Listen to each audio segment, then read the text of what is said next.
Picking up where we left off last week, the players had a brutal fight.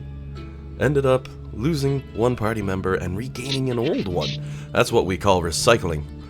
Especially for the metal man.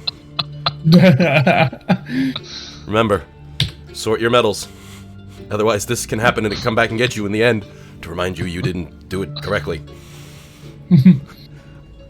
Sorry, John, I'm gonna get a few of these out of him before I'm done. It's awesome. But in all seriousness, the party member did return. Oh, it's Courtney! Hey, Courtney, welcome! Hey. Perfect timing. Morning, Courtney. You made it! I'm so proud of you, girl. You're only 20 minutes late. Thanks. Welcome. I literally just sound like you're awake yet, but perfect timing. I did the flashback. I said how bad it was and how awesome it was. I think my personal favorite was Lulu's onomatopoeia breakout with Zariel, you know. It was a good time. That's pretty much where we left off. So, I did mention that you had lots of opportunities to do lots of things and lots of setup because, well, you've got time to rest. The party was going to take a week while the blade was repaired, Zariel's was upgraded. During that time, Flux would be keeping a close eye on the blacksmith near her. Nilcrates would have spent a good chunk of that time fixing the ship. How much time did we have? About a week, give or take, the party wanted to take. It brought it up to the 7th of night also. Isaac would probably copy spells from Nimbar's spellbook, but I don't have Nimbar's spellbook at the moment in terms of the actual list, so... If you go to, like, D&D Beyond, I think he's still part of the campaign. Can I view your spellbook itself? I know I was able to view your what's it called? Like your currently memorized spells, but I didn't think I was able to access your like your whole spell list. Go ahead and check under the archive under the players tab. I've added Nimbar there and I put him as everybody has ownership permission of him as well. I also put the joke pup in there just so you can have a laugh. And because he was cool, Sir Junior Stein, Fletcher, Garcia, you know, etc. Everybody's an owner on that guy too, because you know he was cool. Would you mind if I what's it called? Now, the only thing I will remind you as far as time use was going is that you were going to have Isaac teach Alec how to use magic, especially. And yeah, and you know what I mean. However much time that takes, you know what I mean. We can. You're the wizards. You do the math. Yeah. However you want to split it up. I know it's a pain in the ass. How long? No, like how long does that take though to teach him? Like. I had written it in the ability. Oh, does it say on the? Sorry. Yeah. I think 96 hours, something like that. It's quite the which is 12 days. Okay. 12 days. Alright. But yeah, so Nilcrate has fabricate, mending, as well as he's an expertise in smithing. So how long does it take me to fix the ship?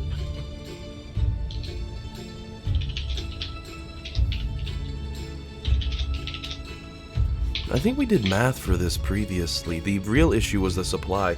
Sorry, did you say you had that spell for making... I have fabricate, mending, and I have everything. I know there's a lot that you can get back with fabricate. It was a couple D10 or a D10 or a 2D10 or something. Plus, with Flux's abilities, you'd have another blacksmith on hand. Her rolls on top. I'm just wondering if within the run of a week you would even need to do rolls, you know what I mean? Just 1 second here.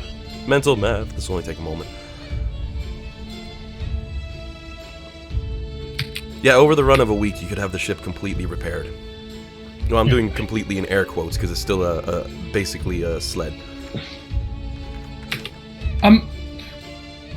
How much time do we have available each day to like actually do stuff? It's your standard day, so I believe we had previously said it was about. The idea was usually you'd spend. It's 8 hours. Other than that, you start getting exceptions or things like that. Okay, so I would be able to teach Dean. I think it was like 56 hours of teaching. It says it requires 12 days or fewer. Does that mean, like, if we go over a period longer than 12 days, the teaching's ineffective? Yep. Okay. So I'm not sure if we have enough time for me to teach you how to do this, because I'm only, with a full week, I'm only getting halfway there, right? Give me 1 sec. I'm just gonna double check on the dates. I can't remember if I pushed the clock forward at the end of last session. I think I didn't. I think in order to... Sorry. Well, we only need to rest for 8 hours a day, so that's what, 168 minus 56. Well, no, because we just that's what I was asking about, is that we established that you only have like 8 like productive hours that you can work during, apparently. So that means that I would only be able to do 56. The issue, I looked at it essentially, in order to teach someone, we would have to be able to take the entire 12 days in a row of doing this, because that gets me to 96 hours exactly, right? So if we only have 8 hours of being able to do this a day, we have to do it like all 12 days in a row. The 8 hours for working or for training, is it the same thing? I think it's the same thing from the sounds of it. Like, you have 8 hours of like usable time per day. And I think that's set out actually in Xanathar's. It assumes an 8-hour work day. Yeah.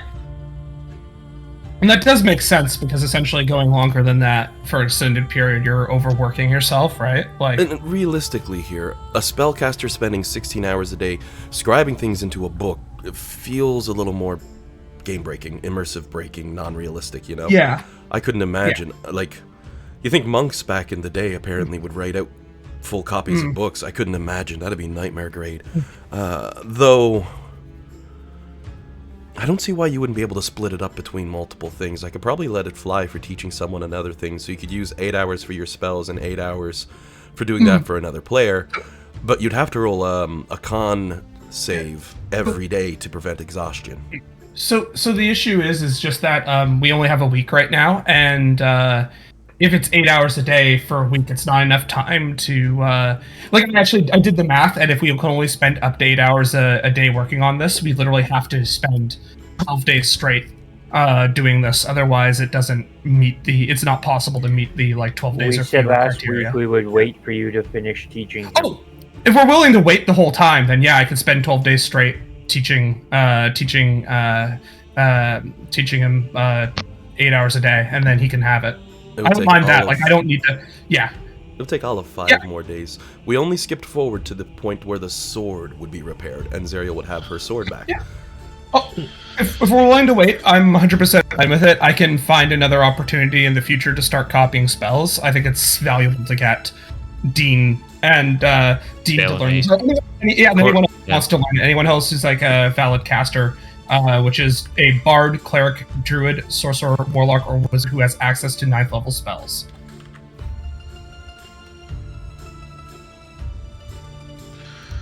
Does Bellamy have access to 9th level spells? I'm trying to remember, because I think Bellamy is cross-class, right? Multi-class. Yeah.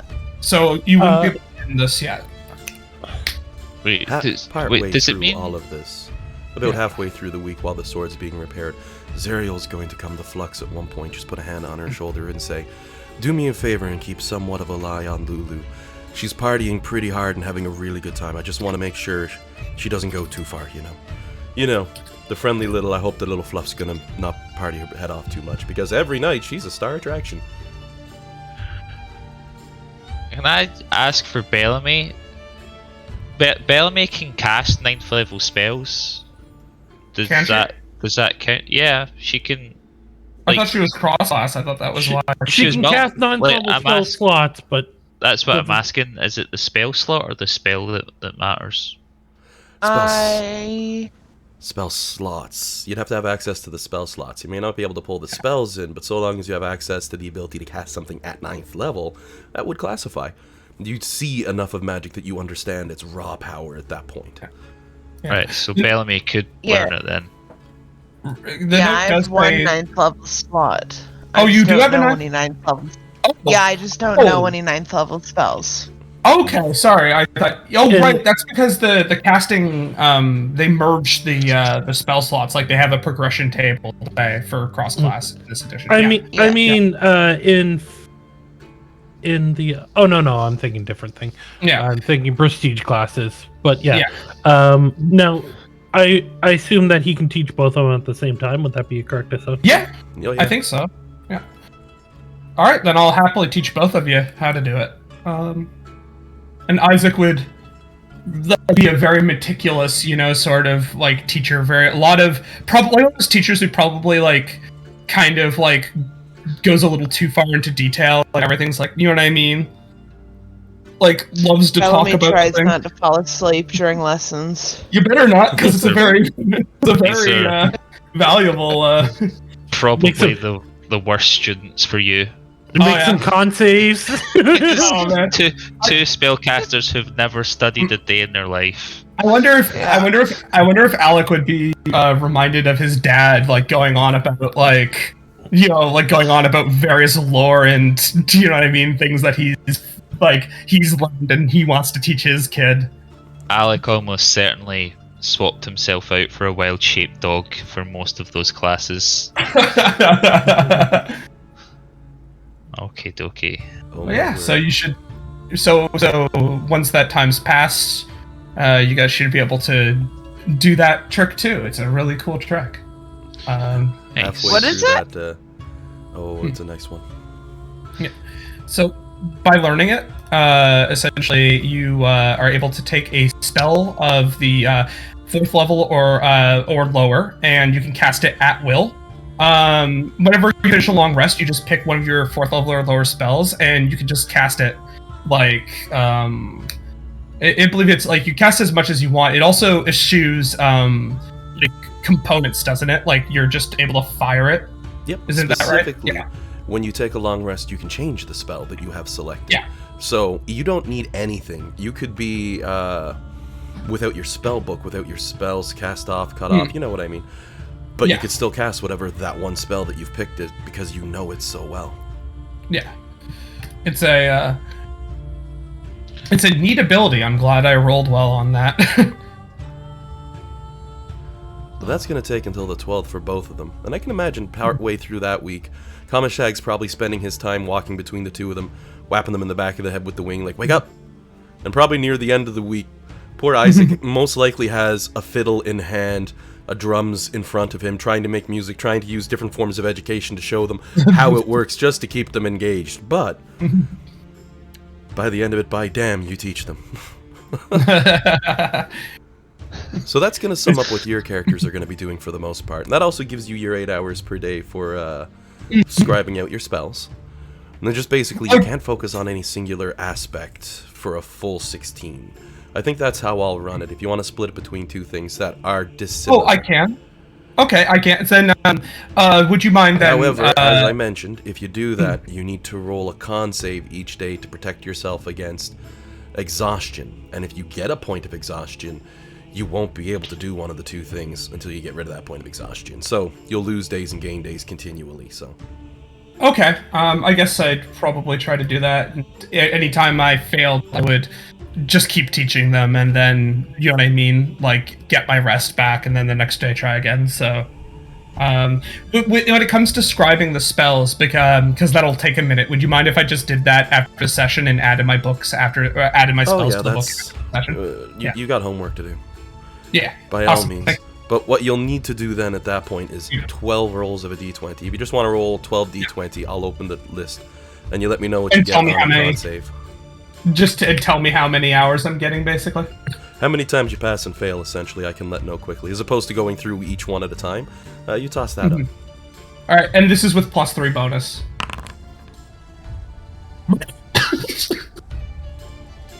I rolled a 1 on one of them! The only plus is, if you fail one, the next one's automatically disqualified. Yeah.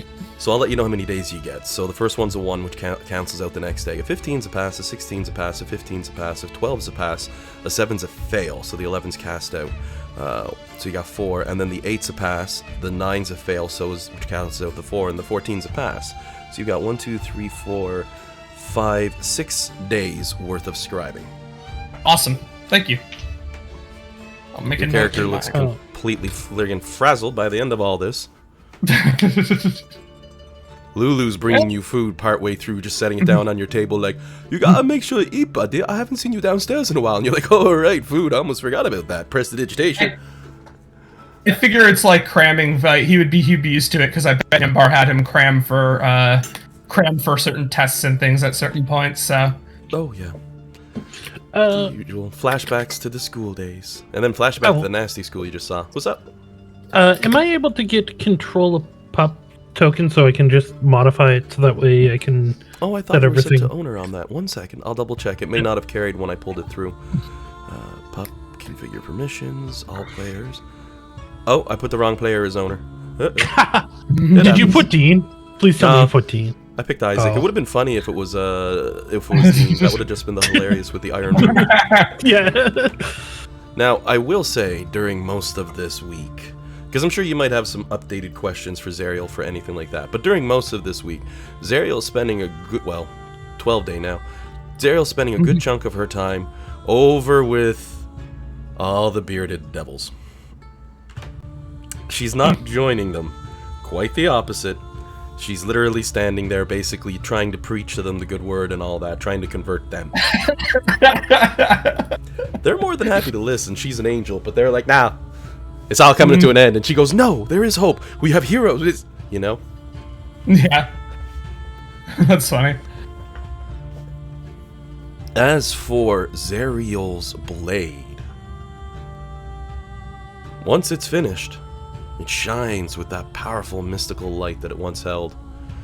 As he wraps it up in its scabbard and passes it over to Flux, gives a nod, and just tells you casually, yeah, you're not gonna want to open that unless you're like really ready for some trouble, my dear. It'll like try to zapow you into like angel beings. So you just make sure to give that to whoever actually owns the damn thing.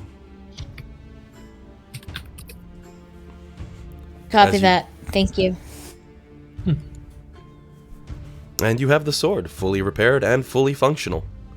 Though, Smiler does make a point, after he passes it over, to give a smile and say, I did make one final modification though, because honestly I don't trust a lot of you in the finest, so if you hit me with that sword with everything you got, it cannot scratch me. Haha, yeah, I am immune to it. But just me. But yeah, because, you know, I don't want that angel coming after me later being like, oh, you messed up how the letter on this looks and chopped my head off. Trust me, it's happened. I mean, I always have some buddies ready to bring you back to life, but yeah, that sword can't hurt me. Ever. You can see slight sweat drops of fear on his head, too. You know, he definitely got the heebie-jeebies from that blade. But the DM will confirm, 100%, that's the only modification he's made, is it's only him. Not fiends, not devils, not demons, just Smiler. The guy knows how to word magic so well that he's made himself immune to this specific brand. I'm just worried that we're gonna regret that, but anyway, like somehow Negadusty goes into Smiler's body, or Smiler's not who he appears to be, or something like that. Should maybe stop talking so I don't give you ideas, but that's where my mind went first. Go on, please. If Dusty were to take over his body, how would you expect it to happen? Well, there Say are it slowly. I'm doing something else that's definitely not writing down. Maybe those little obsidian dolls that Zariel thinks she controls. Maybe she doesn't. Dun dun dun. DM keeps making notes. I can go so evil with this. Hang on. But he has returned the Sword of Zariel to you in one piece with its radiant power intact, restored from the holy bones of a dragon.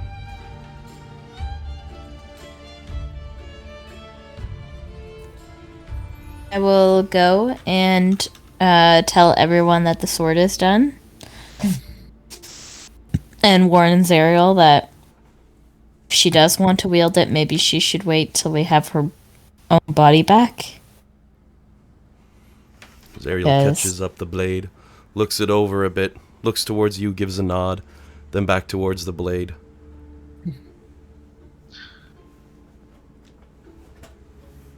Is it okay if I... Okay. Sorry? I was gonna ask Zariel, do you want me to hang on to it? You can trust me. Zariel gives a light shake of her head, clasps her hand around the hilt, and looks back towards you. No. No, Rhea did a lot to bring me here. The very least I can do is honor that. We have to get her back by any means, and that means taking up any degree of power. Though, this might get flashy. You might want to step back a little bit. Okay. Like, do I have a legitimate concern here, or am I just being paranoid because of, trauma? That only the person it was meant for can wield it, because technically it's not her body.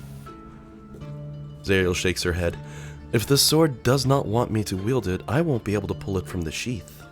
It only I see. Sentient. It's like a... Right, gotcha. It's like a sword in the stone deal. Okay, I will let her have it then. Zariel nods and then smiles towards you and says, "Don't worry. Should the worst come, I can tell from what it is speaking to me. It would certainly allow you to draw it out as well." Jillian's like, "Damn it, Alan." I don't know. Zariel then draws the blade from the sheath in one swell move, swiping it through the air, holding it up to the sky. And nothing happens. She pauses for a minute, looks the blade over, looks at the sheath, looks at the blade again, puts it back in, slides it back out, puts it back in, slides it back out, says, "Huh, that's unexpected." What was supposed to happen? Well, I was expecting... He used an Alistair voice. Oh, so fuck's sake. It's because I'm reading Mystera or Mystra. I'm like, that's Alistair. Let me get back into character. He's like throwing his books away. Too much studying. I'm sounding like my dad. I'm turning into a fucking nerd here. What was supposed to happen? Zariel sort of points a finger towards Nilkrace, and then looks back at herself. Well, I was expecting wings at the very least. This is strange, though. The sword has its power. I can wield it, i.e. she's attuned to it. But I haven't changed. Very strange.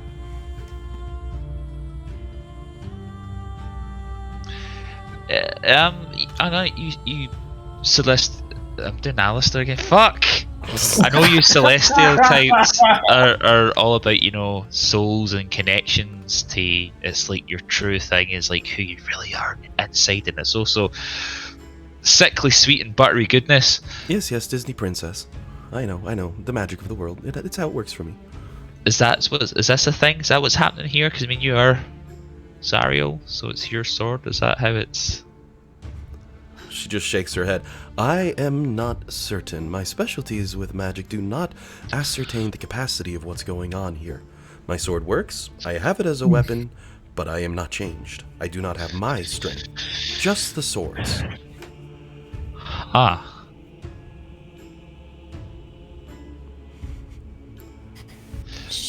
I don't want to overstep or anything, Zariel, but should maybe do we want Nilkrates to try? Lulu flops in a chair by Zariel, leaning up against the wall. Probably for the best. Oh, I got such a headache. I mean, let's be honest, we got some super angel floating through here. People are gonna start looking our way. Then again, she makes a good point as she looks over towards Nilkrace. Zariel looks somewhat perturbed by the fact, though, putting the sword away and placing it on her hip. Like, perturbed at the idea of Nilkrates using this sword, or...? Yep. She just gives a shake of her head.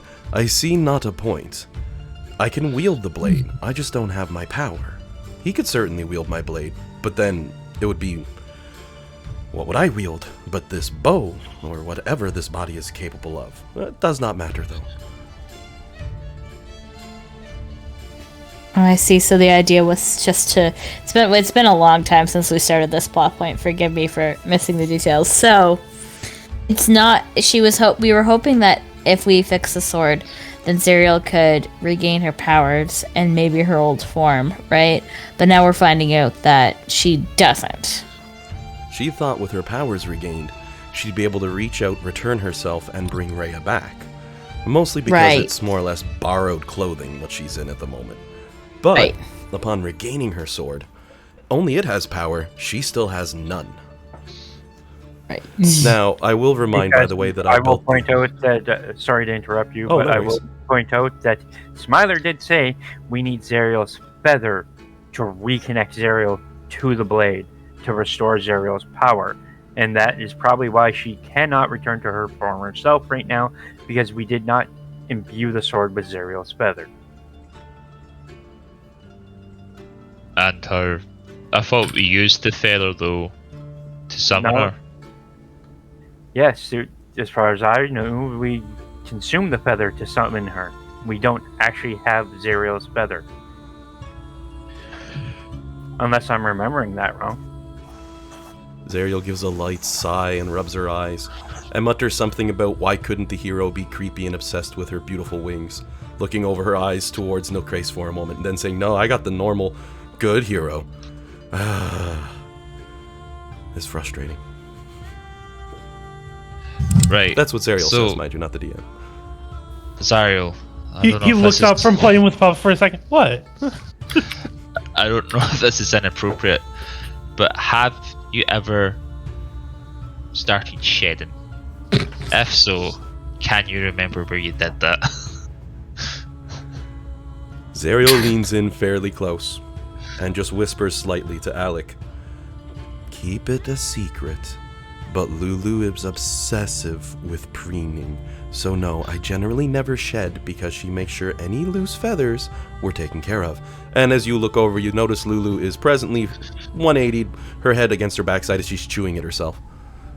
True to Zariel's words. She just looks up, whoa! Okay, right, okay. I will remind... That's Alistair again! God damn it! I'm going to get a can of Iron Brew. This can't go on. This is outrageous. Do you want anything for the kitchen? I'm furious right now. It works really well given this character forced to train. He just stormed upstairs like a toddler. Yup. Oh boy. Isaac, You know, they what have say you done? as you get older, that you turn into your dad. Didn't know it'd be true in D&D as well. He walked by the door so fast, if I had blinked, I would have seen him go by. Oh my word. So, one reminder I will say for the Sword of Zariel.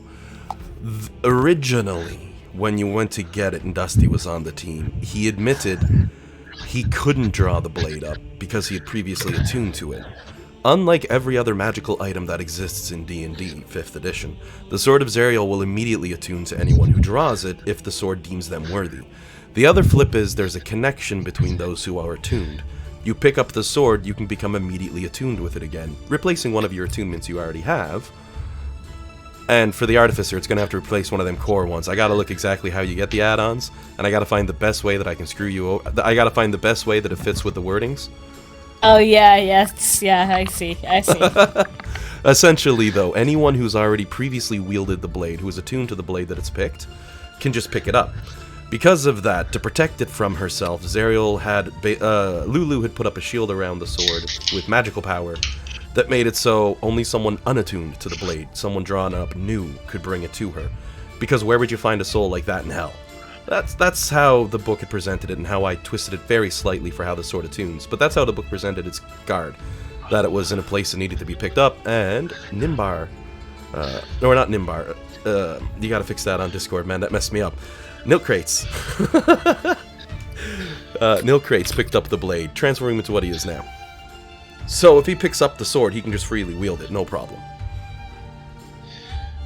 Zariel, however, is kind of pouting because it's her sword. It's her sword. Now the real question is, how are you going to find a feather from Zariel? I have a word, Lulu. I'll take Lulu aside. Look, I know you're a sentimental type. Zariel's your best friend. Oh, the bestest. Don't suppose there's any chance you've kept one of her feathers from her wings? No. I wish. No, I usually take them off and I eat them because they're tasty. They got like this marshmallowy cherry flavor. That's so much weirder than I was expecting, Lulu. I gotta be honest. She gives a shrug. Did not see that coming. Alright, well, Plan B. That was plan A.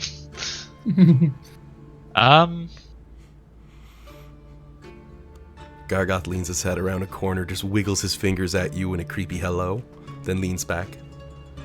Ugh. Plan B. Or Plan G, I suppose, for Gargoth. Yeah. Zariel just looks at him, I'm looks gonna back towards spend- you, and firmly says, no. I'm gonna spend any time not studying, just trying to get my time with Gargoth. I'm just gonna say he's the worst jerk of a tease, you know what I mean? Just and Love set that. that aside. Love that. Okay. He tends to do Right. a lot of asshole things when no one's looking, like use that demonic superpower magic of his to like make people trip and drop stuff over other people and make them actually get mad at each other, and he laughs it off and then looks so mad when they're like, it's okay, buddy, and they hug it out. He's like, he hates this town. He's just trying to Love start a that fight. for all of us. Good. I'm very glad he's upset. He does spend a good amount of his time drinking. I will admit, this is not a place for him. A being of absolute corruption in a town of absolute peace. Go figure. Right. How do we get a particular angel's feather on the 8th layer of hell that we're stuck in? There must be some kind of mad bastard collector on this level. Surely. You know, this Kenya's version of Mahadi.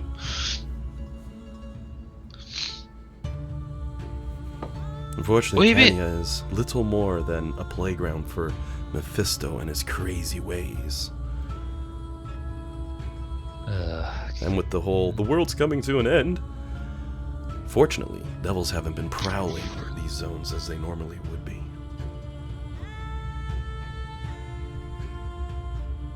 Ultimately, Gargoth said he'd lead you to Mephisto, though, so... Do we go to Mephisto and ask politely for an angel feather?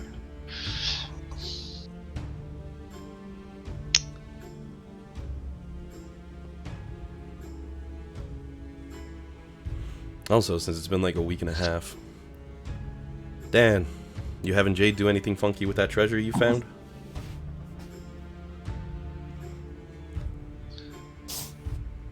I mean, by the last 2 or 3 days of this, I can be honest, Lulu's spending half her time running upstairs to bring little cups of espresso to Isaac, but you know. It's like, we'll keep you going, buddy, you can do it.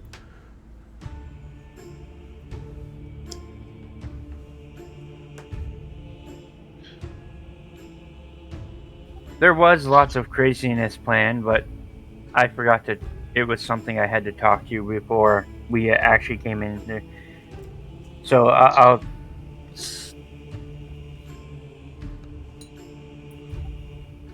won't delay the game with it. So for now, no. If it isn't anything too complex, man, feel free to bring it up. This is kind of your downtime before the players shift gears and start going again.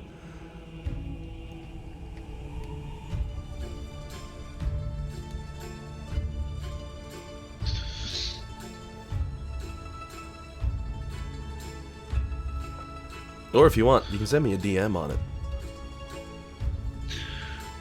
Is this just the treasure that we found and Jade still has to identify it and do his usual shenanigans? There's all kinds of shenanigans, behind the scenes stuff that I wanted to accomplish, but during a game, it's impossible to go through all of it. So it is something that I would have to wait till later to deal with. That's fair. So, by the end of this time, the ship is completely repaired. We've all had a few extra days to just chill. Bellamy and Lulu have probably been terrors on the bar, let's be honest. Because of Lulu's getting drunk every night. It gets to the point Lulu actually starts to make a profit with her drinking and her games and etc. Not much of one, but enough to keep her drinking for free. Same for Bellamy.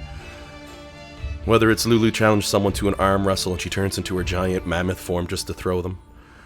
Or, stays as a little elephant so they won't actually beat her and she wins anyway because she's adorable and everybody loves her. She pretty much becomes the mascot. Write her a little theme song.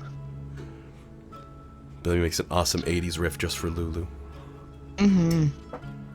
Although I will say that I will identify those 20 magical gems in any of the cloaks I don't recognize. Most of the gems are BS gems, small magically imbued ones to improve magic energies here and there.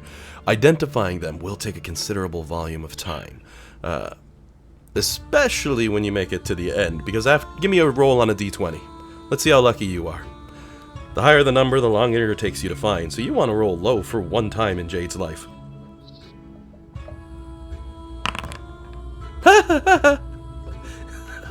Yeah, so...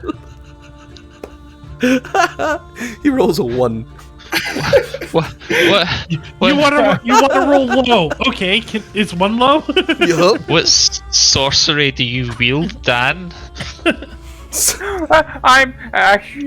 I need a copy of this session for the simple fact Alan just called me an asshole. Yep. I totally did, man. Because I'm laughing at you so hard. It's like, are you kidding me? That's awesome. Oh man, asshole, that's like, and then in brackets, affectionate. Oh yeah, just that less than 3, right? Just toss that up. Yeah, it's a good time, man. That was awesome. So while Jade is chilling with his magical treasures and he's sitting down, this is like the first bloody day. Okay, he rummages through the bag of gems, like I better knock a couple of these off. Reaches a hand and pulls out one, a rather stunning sapphire with a blue crystal glow to it. And upon identifying it, you damn near kick your heels. You got a replacement core for the engine of your boat. This one actually works the way you'd expect, matching up exactly to the old one in specification, style, and design. Easily worth millions of gold. The one we originally had or the one I bought? Originally had. The one that you bought.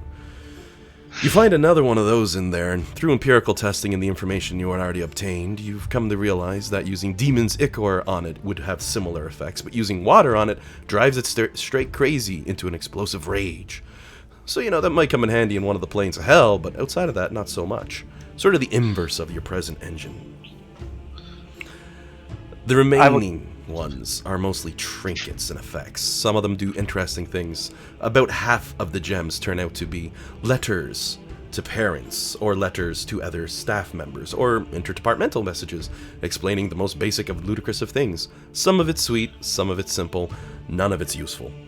The remaining gems have standard ludicrous simple, non-useful functions. If you drop a few drops of water on one, they shoot out a jet of flame in one direction.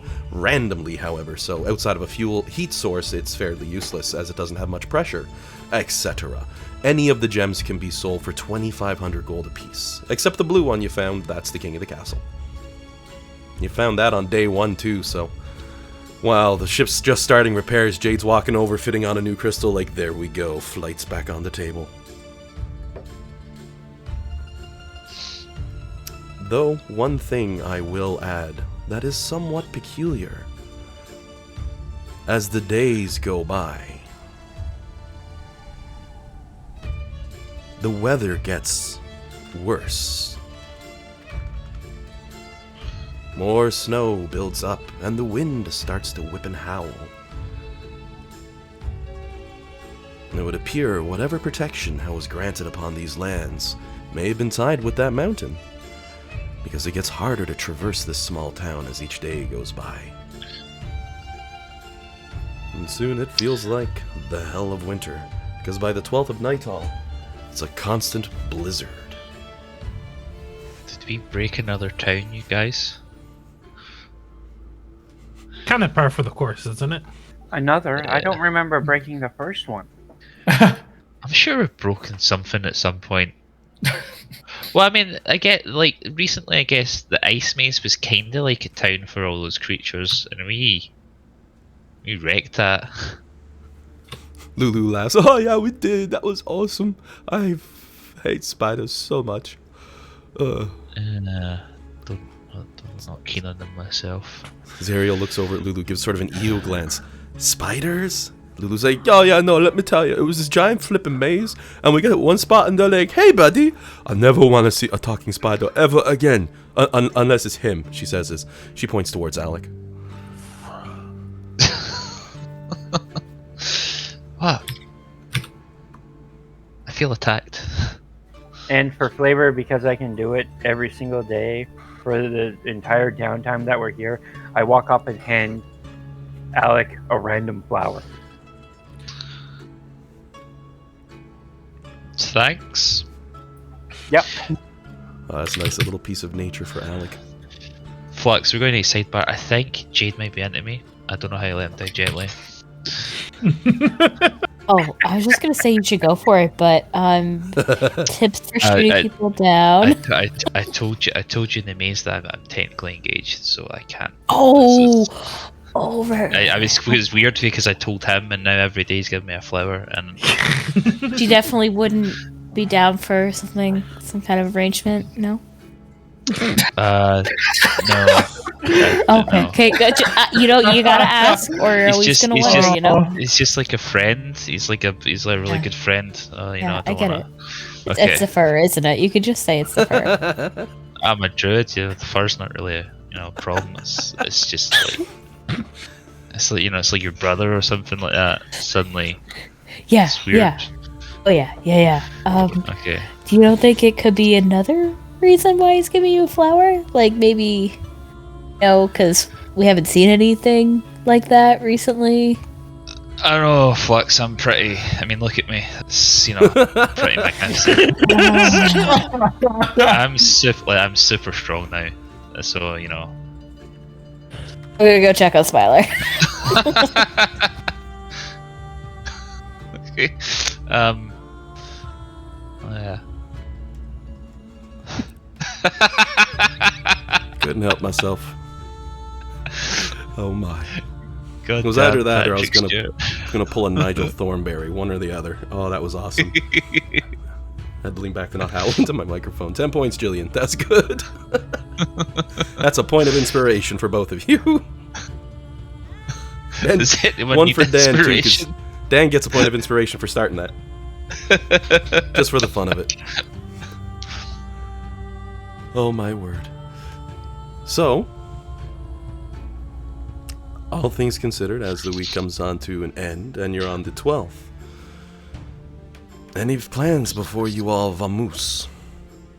And I will say, for those of you who paid attention to the weather over the last few days, you'd note the storms generally have a cyclical nature.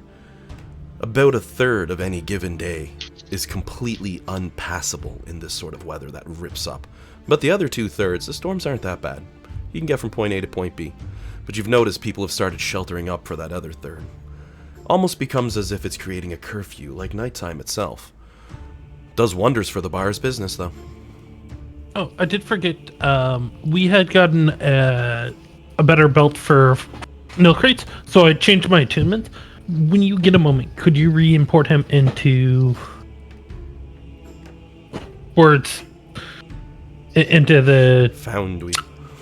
Yeah, Foundry. It's all good, bud. There you go. You should be good. Thank you. Oh, wait, it's still adding items. I put an add-on that pulls pretty pictures in so your characters look nice when you open them up. That's pretty much it. It did just say words, but now we get words and a picture. Ooh, fancy. The only thing Alec would do after he finishes his training is ask any devil who's interested if they've ever wanted to be an animal, and then polymorph them for an hour at a time, because that's a spell I picked for Eyes of Mistra. Oh man, you're going to be... I love it. You're going to be doing a lot of that. Like, that's the bar trick. Everybody's like, me next, me next. You know what I mean? Now, this doesn't change the fact that you need to concentrate on those spells. Let me point that out. It just basically frees you from the requirements of casting. Yeah, there's definitely a queue system having to be put in place. Everyone needs a ticket. Lulu even lines up at one point. Gold Wagon, I saw you do it. It's not a shape change. Right, hang on. I'll take Lulu outside and I'll... Damn it! No, I was going to say I cast Shape Change on her, but it's a range of self, so I can't even do that. You don't have True Polymorph? I don't know. It's a 9th level spell. I think druids get Shape Change instead. Let me check. Yep, Shape Change. Fair enough. Wizards are dumb, they get both. Wizards spend 20 levels being envious of what a druid can do this, so then they create a true polymorph. It would only be 16 levels, because you get a 7. Yeah, but you spend those 19 levels taking every other spell. It's when you get to level 20 and someone gives you true polymorph. You're like, I suppose. I like true polymorph though. I one time used it to turn someone into a chicken. Other than went, ha ha ha ha ha ha, you are now a chicken. It was great. But I'm going off course. I was gonna say something about NabPod, but then I remembered that Courtney's trying to listen to it, so I will resist. Well, that's kindness right there. Alrighty. Gargoth has also provided you with the information that traveling to the next area, Mephistar's wonderful home, or Mephistar, the wonderful home of Mephisto. Oh, jeez. You gotta love the egotism, right? Will take about a day and a half. He doesn't see you making the trip, even with your ship repaired, that fast. Taking a break midway for a small camping trip, as he calls it with a chuckle.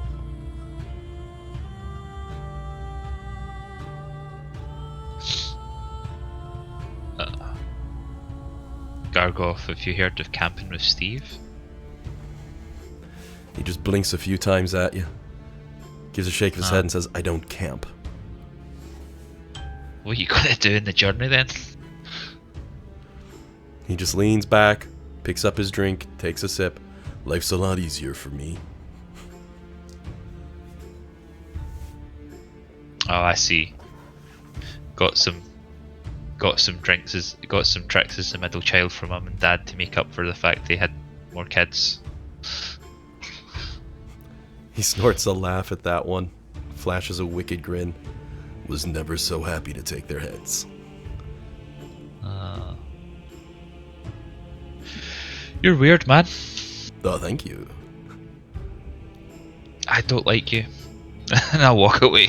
The master of corruption. Well, without further ado, because I would assume at some point Jade would have tested that ride of his around flying around town, having no trouble with it. Does the party head off then, into the snow and the wilderness once more? I think so. Yep. Awesome. Yeah. Well, as mentioned. Well, one thing I guess we should check is there was a magic shop here, right? Yep. I gotta ask, just because it would be hilarious if there was a really obvious solution in front of us. Excuse me. Hello. Do you have an angel feather from Zariel? No? Okay. Yeah, pretty much. Imagine if it said yes, though. Well, actually... Oh yeah, yo, here you go, here. Plot break device. Good job, take this, go. Skip level You 19. thought to ask this dumb question.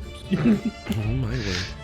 What's it, that game Far Cry 4 or something? The bad guy asks you to just sit there for 10 minutes, and if you actually sit there for 10 minutes, he comes back, gives you what you want, and the game ends. Yeah, you get a like good ending. Probably, actually, the best ending in the game is not playing the game and just sitting there until because everything you do otherwise kind of makes things worse in the end. So Doesn't the Harvest Moon for SNES sort of do that too? Like, At the very start of the game, you have the choice. It's like, do you want to run a farm? And you say no. Game ends. It's on PlayStation. The PlayStation one does that. I remember because I did that. And it was really funny. You get like a tour of the whole farm, and they introduce you to your new dog or whatever, and they're like, so do you want to take over the thing? If you select no, you just walk away from the guy, and then it goes to game over. And that's the end of the game. You have to start a new game. It's actually really funny. Big oof. Not bad though. That's a good way to go. The best part is the dog and everything's there too, and it just watches you leave, right? Like sometimes I use that as a D&D reference when players are like, "No, we don't want to do that quest." I'm like, "All right, game over." They're like, "Wait, what?" It's like that's why you're playing, asshole. Word of today is asshole. Oh my word. Alan learned a new word, and he's really proud of himself. It's a great word. I'm gonna have Lulu use it when she gets really mad someday. Just one time.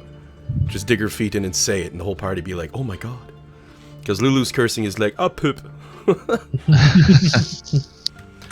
Alright, so then, I'll go ahead and skip forward so that we've got a little something different. After traversing the wilds for 6 hours in your astral skiff, as this game calls it, because that's the only image I could find, you find yourselves having to come down and park. And, of course, the second you're back on that astral skiff, you're having yourselves a good time.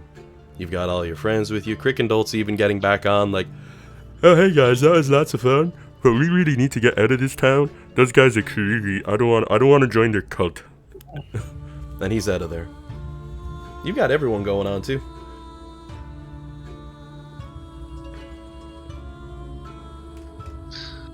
Oh, they changed my settings. Because I was going to say, oh, there we go. For a good chunk of time, too, in the last couple days at the bar, you'd constantly hear running back and forth. "Oh, yeah, now I need to go find a thing. I'm going to get myself a little drink. Oh, this is some good stuff here. This is good. Oh, my God. Good liquor. Honestly, you're going to enjoy it all day." I understood too much of that. I didn't appreciate it. He, of course, parties it up and has a good time. Just so you know, he's still hanging with the team. Yeah, I assumed we kept him here where it's safe. He's probably the most dangerous thing here. He's up there. Chaotic neutral. So, as mentioned, you had to bring it down for a break at some point. And this is where the players presently find themselves.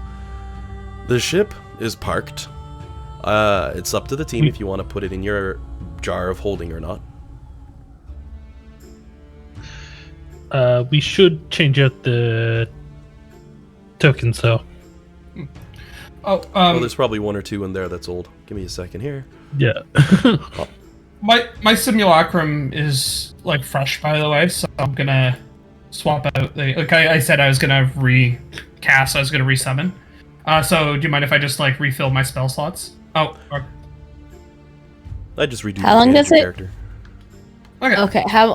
I was just gonna ask. I thought it took like 12 hours or something to cast Simulacrum, or would you just use Wish? I would use Wish. It's always because it not only does it not take 12 hours, but it also means I don't have to pay any of the material costs either. Wait, did you attune to the book to the Still Tongue?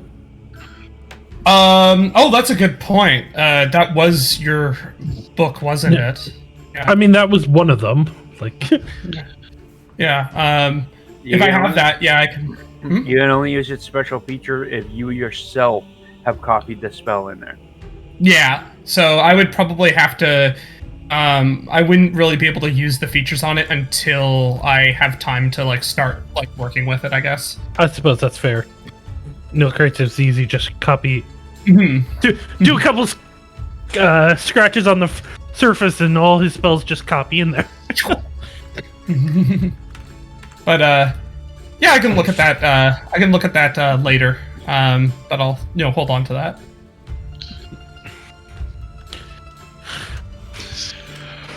So, as I'm setting you all up in a precarious situation, the question is, are you on your ship parked up against some rocks or something, or popping it away and setting up a campfire? We should If the storm's gonna be very bad, we should probably put the ship in the bottle, Hmm. and then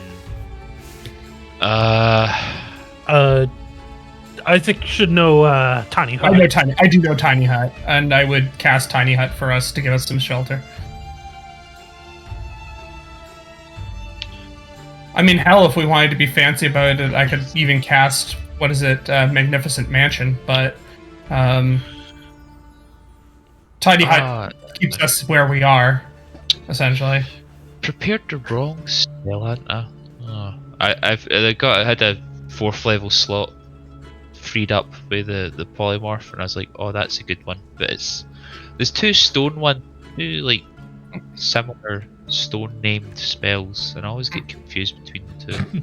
Actually, I couldn't cast Magnificent Mansion. I did not prepare that today, but I could cast Tiny Hut. Yeah. Yeah, mind me, I just move a few things to create a campfire zone if you wanted to have something there, you know, thematically.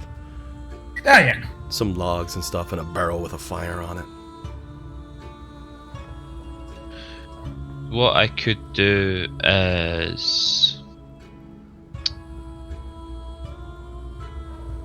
Would that work?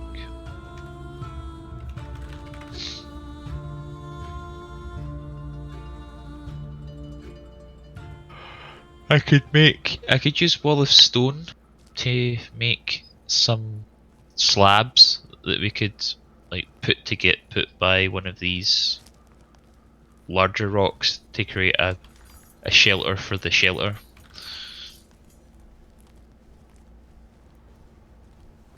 So I can make panels. That's probably overcomplicating it though.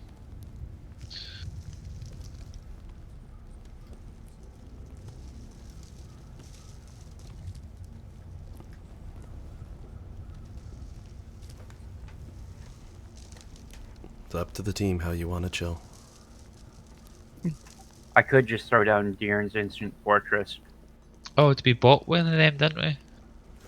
Yes, Jade did.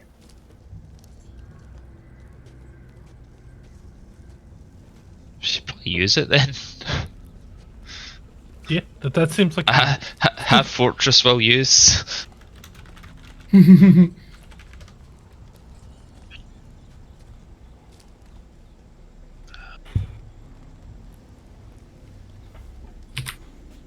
Hopefully, because it has the word fortress in it, it will work as a decent against the storm. So using instant fortress on that?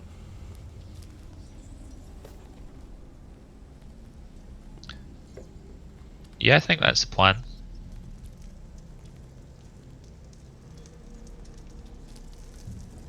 Alrighty. This square that I've popped down on the map represents the size of the instant fortress's base. 20 feet on each side and 30 feet high, with arrow slits on all sides and a battlement atop it. Its interior has 2 floors, with a ladder running along one wall to connect them. The ladder ends at a trapdoor leading to the roof, and when activated, the tower has a small door on the side facing you. The door opens only at your command, which you can speak as a bonus action. It's immune to the knock spell and similar magic, such as that of a chime of opening.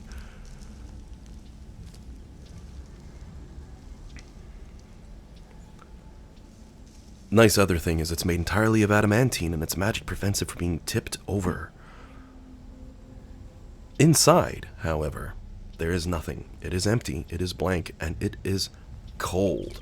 A metal fortress slammed down in the middle of a cold blizzard. But you have ways around that with your spells for heat, given that it's negative 75 at least outside. I should say at most, because as it goes into the more negatives, then it's less. But we're getting into semantics here. Time to bust out the old camping gear that we haven't used for ages.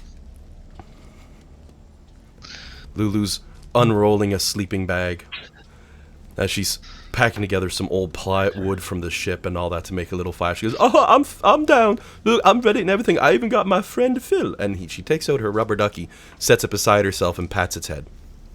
Now, most of you guys are resistant to cold, or immune straight up. Nilcrates, Zariel, and aren't though. So for us, Isaac, why don't you cast a tiny hut inside the building? Because you can keep that at room temperature. Yep, I'll happily do so. Thank you. Alrighty. Gotta love silly things like that.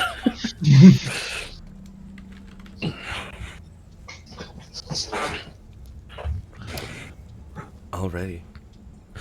So, who's got first watch? I mean, if they put it in a place, Nilcrates has sentry rest. But aren't you in the hut? I mean, he could put it like at the top of the thing, so that way Nilcrates can watch the entire time.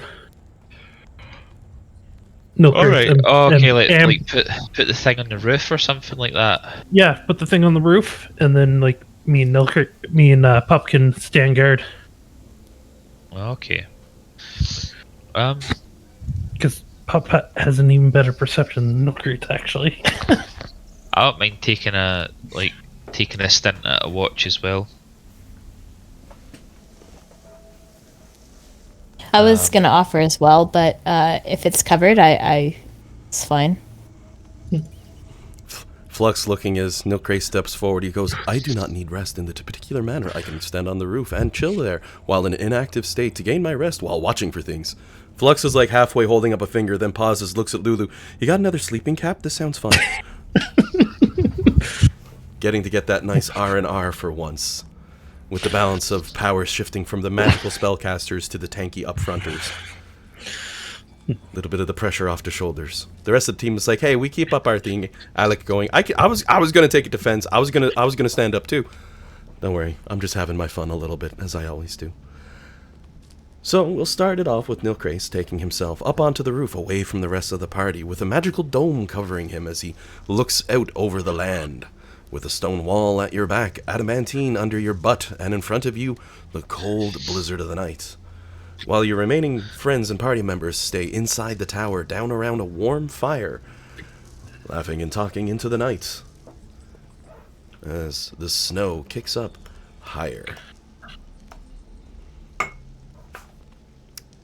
With that, about 2 hours go by, as the storm intensifies and the blizzard keeps up, and Nilcrace has the oddest sensation happening.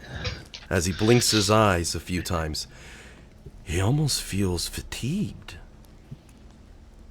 He manages to snap himself out of it, though, blinking as he looks around, not catching anything different, anything further, though he feels an odd sensation.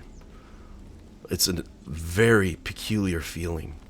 One that might catch the rest of the party as well, those of you seated comfortably in your sleeping bags, your tents, etc. around the campfire, yawning as sleep comes over each of you.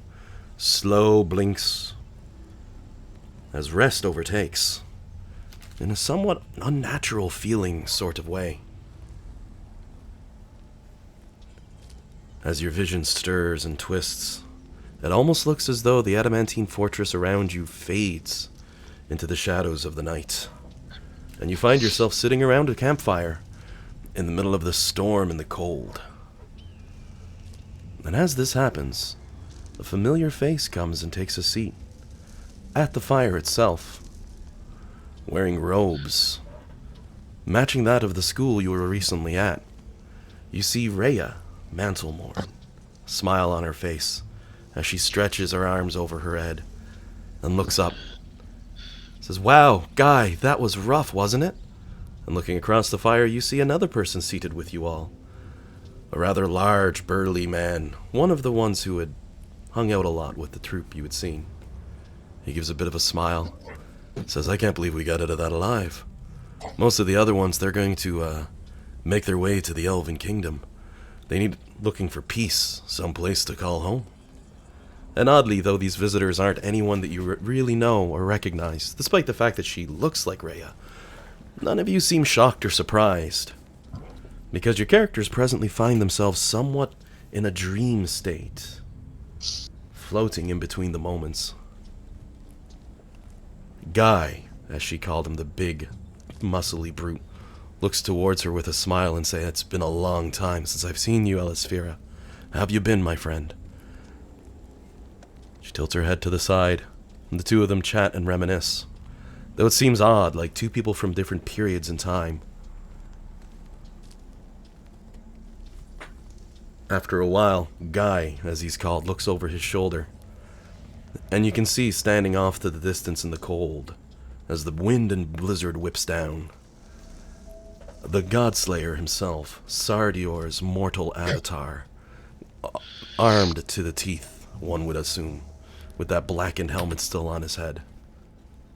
Guy looks back and says he's going to make his way to Blackrock Palace, says he wants to join the Night Guard, wants to make the world a better place so stuff like this doesn't happen again. And his brother wouldn't want him to go alone, so I'm gonna go with him. I think we'll do good. Then he pauses and looks towards you. And when I say you, I mean each and every individual player at the same time, in your own dreams that you're seeing in these fleeting moments. Extending a hand, as he does, with a smile on his face. What do you say? Want to come with us? And you can sense these memories and these fleeting dreams and these moments from spirits from another world wanting to carry on. Kieran, your character Isaac would have sensed this before, as it's the exact same thing that happened to him when he came into Cania, except this time, it's being offered to everyone. Even Nilcray somehow, with Guy standing on the roof, a hand on his shoulder, the other extended in friendship. The chance to see the visions of the Godslayer's life one step at a time from the view of his friend Guy.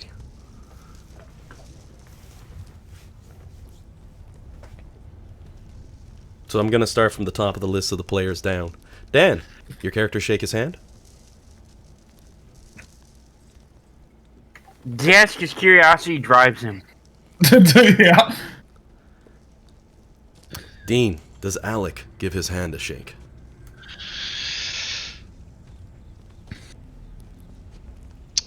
Yes. And Courtney, does Bellamy say, "Hi, I'm Bellamy," as she shakes his hand? This is the DM's prediction. You never know, though. But I have some fun with that, because I love that catchphrase. You've thrown a lot of enemies off with that.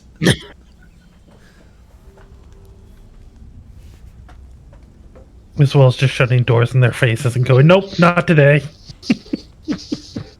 You still there, Courtney? I don't know if she's having mic problems or on mute or something. She may have DC'd. Did she fall asleep? She's been kind of quiet. Maybe. I think last session she was having some trouble with her mic. We'll come back. Jillian, would Flux give her hand a shake? His hand a shake. Oof. Yeah, because I know that Jade's gonna go for it, and I gotta keep an eye on him. And John, Nilcrates give a shake to the hand of the stranger on the roof? Nilcrate, knowing that this isn't real and knowing this is a dream, but he's never had a dream before, he's absolutely taking the hand. Like, this is cool, man. And Kieran, for Isaac. Oh, and John, thanks for changing up your Discord name, man. It helps me out a lot. You have no idea. Yeah, not a problem. The one thing I will mention is under players, I'm still listed as Nimbar. Oh, I can't change that. Yeah, no, I was just going to mention it. Just I'll get that for next week. But yeah, no worries. Kieran, does Isaac take his hand? Once again, gathering up a dream. He'll do it, I think. As he firmly grasps your hands, giving a shake, you can feel the threads of their world, long since burned away in the weave, twisting, tying, and spinning themselves, falling upon all of you.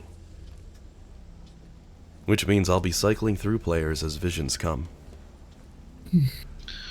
Outside of that, it fades back into the night. Lulu wakes up at one point. As you all seem to come to around the same time, she blinks a bit and she looks at the group. She goes, I just had the weirdest dream. It was this giant marshmallow. And I just kept eating. And boop, she's out cold again.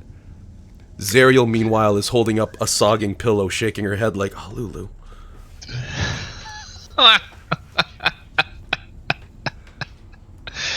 Oh, dear.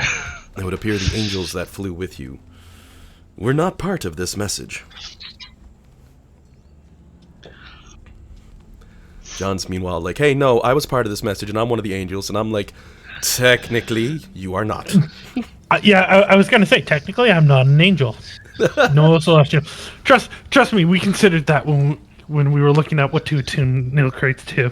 So many weird things. Yeah, I know you're probably looking at that Doom Blade like, we might be able to use this now. The DM's like, try it. Yeah, no. We definitely like read the things, double checked, and went, nope, this isn't gonna work. I'm actually not sure how many people Dan showed that sword to, so I don't know how many players actually have seen its raw stats. I think pardon me. John is the only person that has seen it. I Oh, my word. haven't shown anyone. I've told everyone about the negative effects, I think. And Lulu was very firm to warn you not to use the damn thing, otherwise you get in trouble. When pressed for more info, she's like, it's way over my pay grade.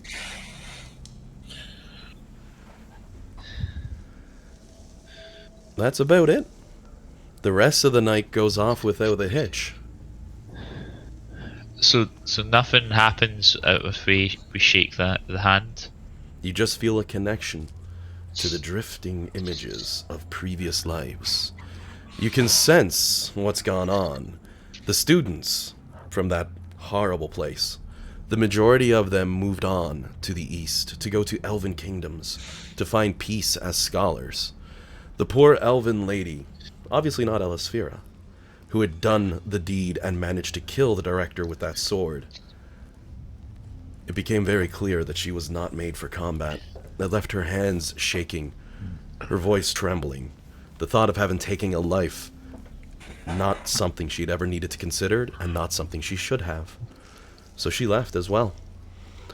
At this point, as the dream would fade away, the last parting memories you're left with in the morning, after you catch yourselves the rest of your night's sleep, is the group of the two of them, Guy and the Godslayer. Though Guy considerably younger than the one who appeared in your visions, someone on par with the age. Maybe 18 or 19, if that. Not someone in their mid-30s or 40s. Making their way towards a grand kingdom. A note held in one of their hands. Applications for the Knight's Guard. Given their skill and proficiency in battle, you don't think they're going to have a hard time getting in. But that's a vision for another day.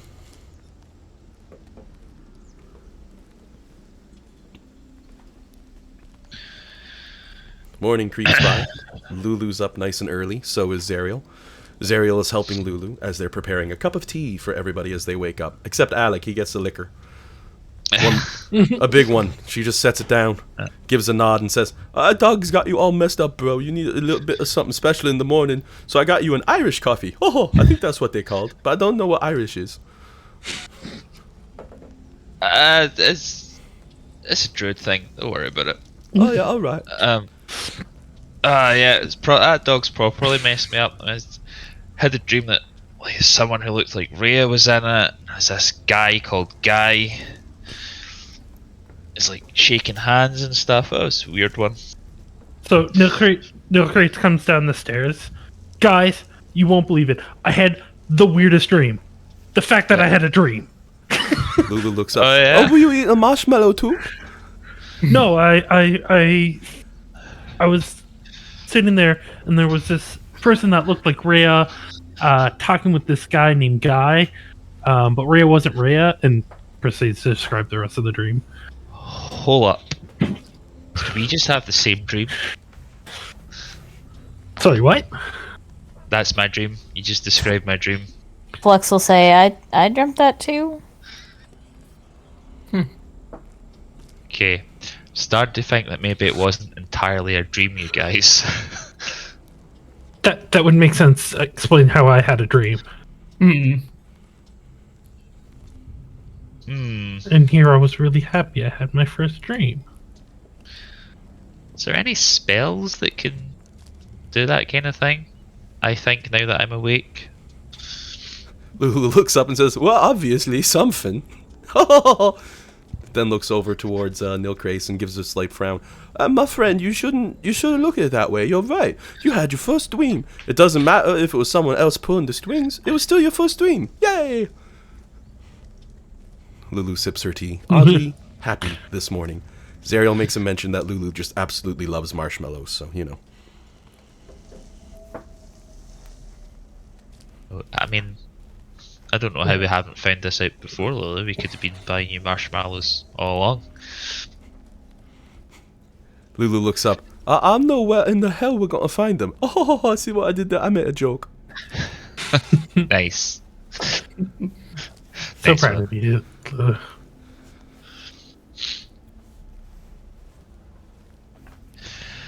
Right, okay, so all of us had a shared dream or some kind of message passed along in the form of a dream. Yeah.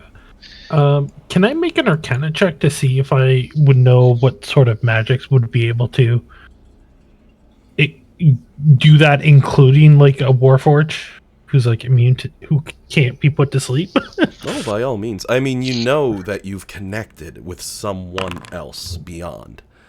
Yeah, you won't get much more out of that. Lulu's gonna set a drink down in front of Isaac, a nice steaming mug of coffee. With a nod, she goes, "Oh, buddy, good to see you with us again, man. All that studying you're doing, I thought you were gonna pull your hair out. You got any idea what's going on? Given that your character suffered through all this before." I'm sure. Do I have any more knowledge of the mechanisms of this? Sorry, I'm a little mentally slow today, but no do I have worries. any more knowledge of the mechanisms of how this works from my previous experiences, or? Your character was at one point directly connected to the spirit of one of those, well, I should say young adults, because they were 18, who had passed, someone who looked very much like your character.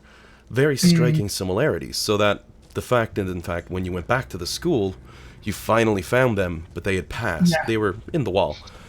This is the same thing. It's not magic per se, but the very life force of very powerful beings who came before you all, who've lingered around enough, who you've connected through enough, who you've bumped into enough, that they're able to reach out towards you, and everyone has accepted and said yes. And I can explain, kind of those ideas, in those terms, to everybody. Oh yeah. I know normally you rephrase things, but man, if you're having a rough day, by all means. Yeah, I put a I'm little feeling extra pepper on very. I've been feeling very tired this whole weekend, so my brain's just kind of going on half speed. You got to get the island secret, coffee, and like 3 nice. cups of it. I used to drink soda all the time, and that helped. And I quit like before COVID, and I don't have that caffeine supply anymore. So I try not to drink much Coke anymore. It's not good for me. I was drinking it like way too much. So Looks over, sees crates full of Coke. Yeah, no, I don't drink Coke. I was like the kind of person I'd be drinking like 1 or 2 cans a day at least, right? Like it was Oh, very you're bad. so cute. Oh, That you're bad. so cute. I said at least. That meant like that was the minimum every day I would drink. Usually I drink about 2 liters. So, Okay, yeah. See, that's A day? yeah. I see they go on sale, the Coke Zero. You can buy 4 for $4 at Shoppers Drug Mart, and I just go and I'm like, give me 40. And they're like, we don't have a maximum buy, sir. And I'm like, I know you don't. I'm stacking up for the next 2 days. Yeah. I used to do that kind of stuff too. Did you know that you actually feel like garbage when you stop drinking it? Well, that's why I drink Zero. Withdrawal. I drink Zero because there's the flavor with very little kick, so that when I don't drink it, I don't fall into the withdrawal nearly as bad. It's like, it's so good, I want some, but I'm not like, man, I'm so exhausted. Because I used to drink pure Coke, and when I switched over to Zero for about a good week there, I was zonked without the sugar. But I mean, I I've got given over up it. Coke a few different times, and I just constantly fall back into that hole. I've done pretty good. It's actually been about a month and a half since I've had any. I've been drinking a bit of Gatorade, but that's just because it's electrolytes and all that crap. But I mean, Oh, I could go on. Honestly, I should just chug back an iron brew and kick the world's ass. Yeah. I loved it when I put him down as pup. It's like, there you go. Iron Defender, Iron Brew. Member of the Iron Bruisers. Oh, how long does that instant fortress last? Is it indefinite or until you put it away again? Yeah, it remains. Away. Perfect. So at this point, the storm has, for the most part, subsided. Gargoth himself has been on the rooftop, snoring in a chair, quite relaxed. He took no notice to the spirits who came. I figured I should point that out so he's not a plot hole later. It's like, hey, where was he? It's like, wherever he wants to be. Dude's like demi-godly powerful, so you know, he's strong with a K. You can't say strang, though, yet, but we're getting there. We're getting there. So, you can have the effects of a long rest on your characters, not that you need them, before you continue on towards the lair of Mephisto. Anything else?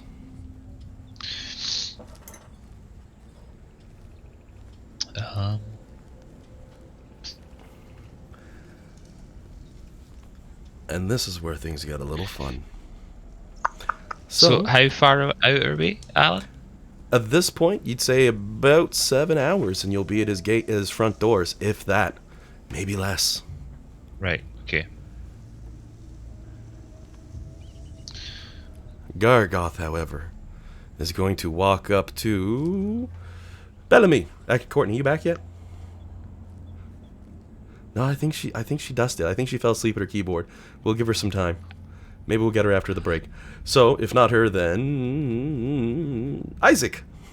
Oh, jeez. All right. Like, let me just roll. We're -1 off the roll. Let me roll again. He just walks up to Isaac, passes you a cylinder made entirely of platinum, carved with demonic runes written in infernal, going into great detail how this is a dated contract, sealed and shut. And he smiles at you and says, "You're gonna need that soon, my friend. Don't open it yet, though. Sealed." And he smiles and starts to walk away. What does the contract say on it? I can read Infernal, so. Oh, it's just the cylinder. Has a whole bunch of infernal runes to make it look cool. Oh, okay. The DM says with a nod and a tap of his nose. So the contract is inside the. I thought it was like the moment. My brain went, oh, when you open this, that's like accepting the contract. Oh no. Like. He's not that sneaky. He's very straightforward. There is a contract in the tube, but he said, "Don't open it yet." He's just being a little cruel. I really like the flavor of Devils just having all sorts of like a huge variety in like the different kinds of contracts, right? Like they have like the way they write their contracts. I had like be it on plates or be it on all sorts of other different things. I had like 5 different ideas for Gargoth for how we'd actually do that. But then I decided ultimately, as literally in the lore, the granddaddy who wrote the rules, he just wrote it on a piece of parchment because he's that good. So, you know, he's outside of that. No, I'm 100% with you, man. There's been a few times I've tried to get the party to do a deal with the devil in Avernus, many times, and you were like, no. So I was like, damn it. There's even like one time I'm like, you have no other option, and the party's like, but what if we do this? And I'm like, you have one other option. my players accepted a contract with the devil, and it's actually written in their shadows. Oh, very nice. That's clever. Well, it's thematic to this particular Archdevil that I came up with too. So, yeah, I thought that was a fun little twist to have that like that contract's always there in their shadow. So. Maybe Gargoth put in a rule, only I can write on parchment. That might actually make sense. Makes it really, really annoying for everybody else. They have to come up with all these different methods. No 2 methods can be the same. Gargoth, he's the ultimate corrupter. Would Gargoth outright ban other people from using parchment, or would he put on a royalty fee so high? Oh my word. So I'm gonna go ahead. I'm gonna skip the time forward 3 hours, representing traversing a part way there. As you can see, frozen mountains in the distance, and probably one of the more horrifying things that you've ever seen. a dome of pure hellfire. As your ship slowly reaches its approach and comes to a stop at this dome, covering all of the land, like a snow globe, over a beautiful castle you can barely see, situated in the center. Nothing but a short drive away, but this hellfire is easily 100 foot thick, and as Gargoth comes up and walks towards the front to explain, the beautiful machinations of my younger brother. What do you think, friends? Do you like his barrier? Obviously not, Gargoth.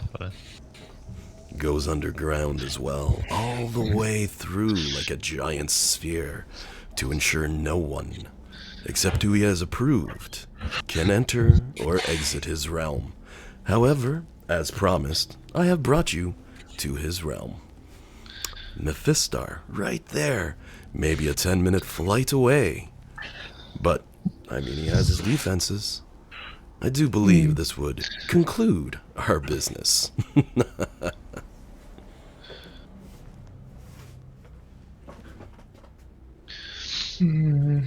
Okay, well, it's been a pleasure. See ya. And he gives a nod and a smile, walks over to Alec, wraps an arm right around his shoulders too, moving in like almost like smoke as he does, as he just smiles and tilts his head to the side. Oh, you know it's not gonna be that easy. You've got no way to get through that hellfire. It blocks magic. You let me know if you want my help. I'd be more than happy. As his body almost does that smoke thing again as he twists and turns his position, seating in a chair directly behind the steering wheel to your boat, smile still on his face. Be more than happy to make a deal with you.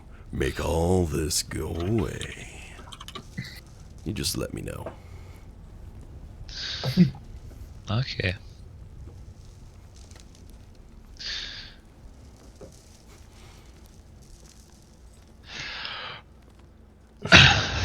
Why don't we try the obvious thing first? Mephisto! You coming out? Hello! Throw a rock at the Hellfire globe. It incinerates before it even makes it to the edge of the globe, utterly and completely destroyed by the incredible damaging powers of Hellfire. Lulu would even speak up. Well, I'd normally be like, well, you don't want to tug on a tiger's tail, but in this case, that's a pretty good idea, buddy. Your brother's here, you're going to let us make a deal with him? He's being a knob right now. Would you not rather have the deal? If your siblings, I know deep down you hate each other. Gargoth speaks up. He has many brothers. You may want to be specific. Think of the knobbiest brother, it's that knob. It's Gargoth. Gargoth gives a bit of a twitch, mutters something about the fifth layer and looks off to the side. I've upset him, do you want to come see him? He's upset right now. It's hilarious. Mephisto! I don't think I'm getting through to him, guys. I don't think so. It's worth a try, though. Definitely. Hey, Fergus. Do you want to call Mephisto or Gargoth a knob? He's being a knob right now. Gargoth raises an eyebrow. I feel a being from the third dimension insulting me. It's very strange. Everyone else is like, third dimension? What the hell is that? And he waves a hand. Nothing. Do not worry about it. Okay, the sibling rivalry route has not worked. Gargoth, do you have a dad? We can tell your dad on you. And he just smiles very slowly. I mean, you could always try to shout out to Asmodeus. And all the good in the world that'll do you.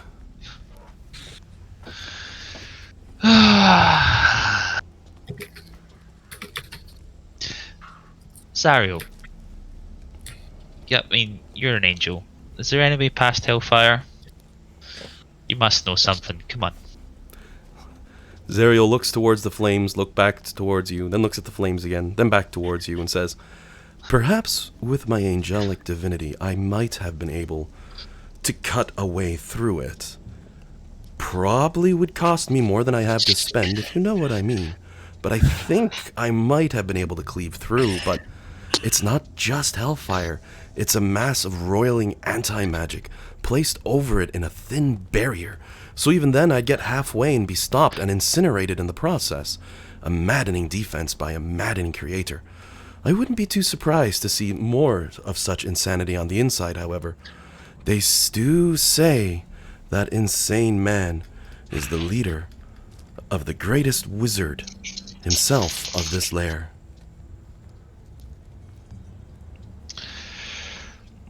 Okay.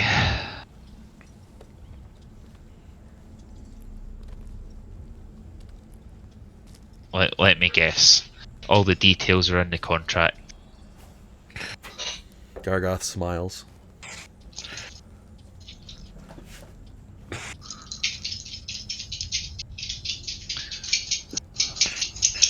He gives a stand, walks over, nods and points towards the fires. All the details, the restrictions, and the requirements laid out in perfect contractual obligations, as I so enjoy. But let me make it a little more black and white for all of you. Not only will I open a way to my brother's inner sanctum, I will give you an audience with him, with your safety guaranteed. He holds up a finger. So long as you don't jeopardize it yourself like damn fools. I.e., don't hit the hornet's nest. Okay. No problem. I will take you directly to him and promise you an exit from his castle. Beyond that, you're on your own. However, this amazing, incredible gift from a god does not come without a cost. Because, without shadow of any change, you will have to do one simple favor for me. Once you've conquered Avernus, you sign authority to me, and I will rule the first lair of the 9. In return, I promise you, your friend's soul returned by my authority. Immediately. I just want to pick out one thing you said there, Gargoth. As I asked, is the details in the contract? And what you should have said is, devils in the details in the contract. Boom. I need to... Oh, that is very smooth, my friend. By all means, review the contract. It goes into much more specific details than I've let loose here. I just give you a quick overview of what I'm looking for, and what all of you can give me. After all, would it be so bad if I ruled hell? Couldn't be put in better hands, that's for sure.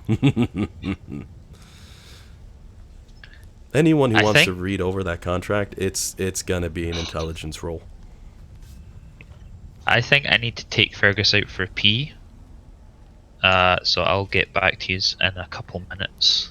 Well, tell you what, did we want to take our 15-minute break a little early then? Come back at 10 after 12? And I can give Kieran the result of that roll when we get back. I imagine there might be a few other ones on the table. But let's go ahead then and take our 15-minute break now, as Gargoth has left you all with a deal to take. First Gargoth is being a knob, now Fergus is being a knob. Oh, man. Oh. Okay. Right. Speaking of pets, my poor cat, it seems like she had, my roommate had opened the closet, and it seems like Kitty had jumped in without him noticing. And so when I got up this morning, I'm like, oh, where is she? Usually she's always like eager for breakfast every time I get up, and couldn't find her. Open up the closet, and she walks out and just scrubbed. She's been sleeping in the closet all night, apparently. Well, at least she didn't pee in there. Oh yeah, it was funny. The poor thing, like she just, she was very stealthy because I guess like we don't like her jumping in the closet, so she tried to sneak, right? Oh, but her being stealthy backfired on her immensely because she got stuck there. So poor kitty. Oh yeah. All righty, everyone. I'll see you all in 15. See you 15.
Alrighty, I am back.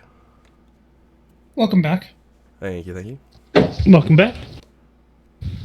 Alright, I think I saw Dan come off mute as well, so I know you're back too.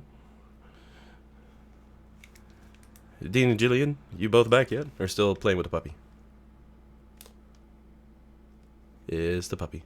And Courtney, you wake up? Still asleep? I'm betting she fell asleep, that's the thing. Maybe. Because she's still connected. I have to imagine she fell asleep. Yep.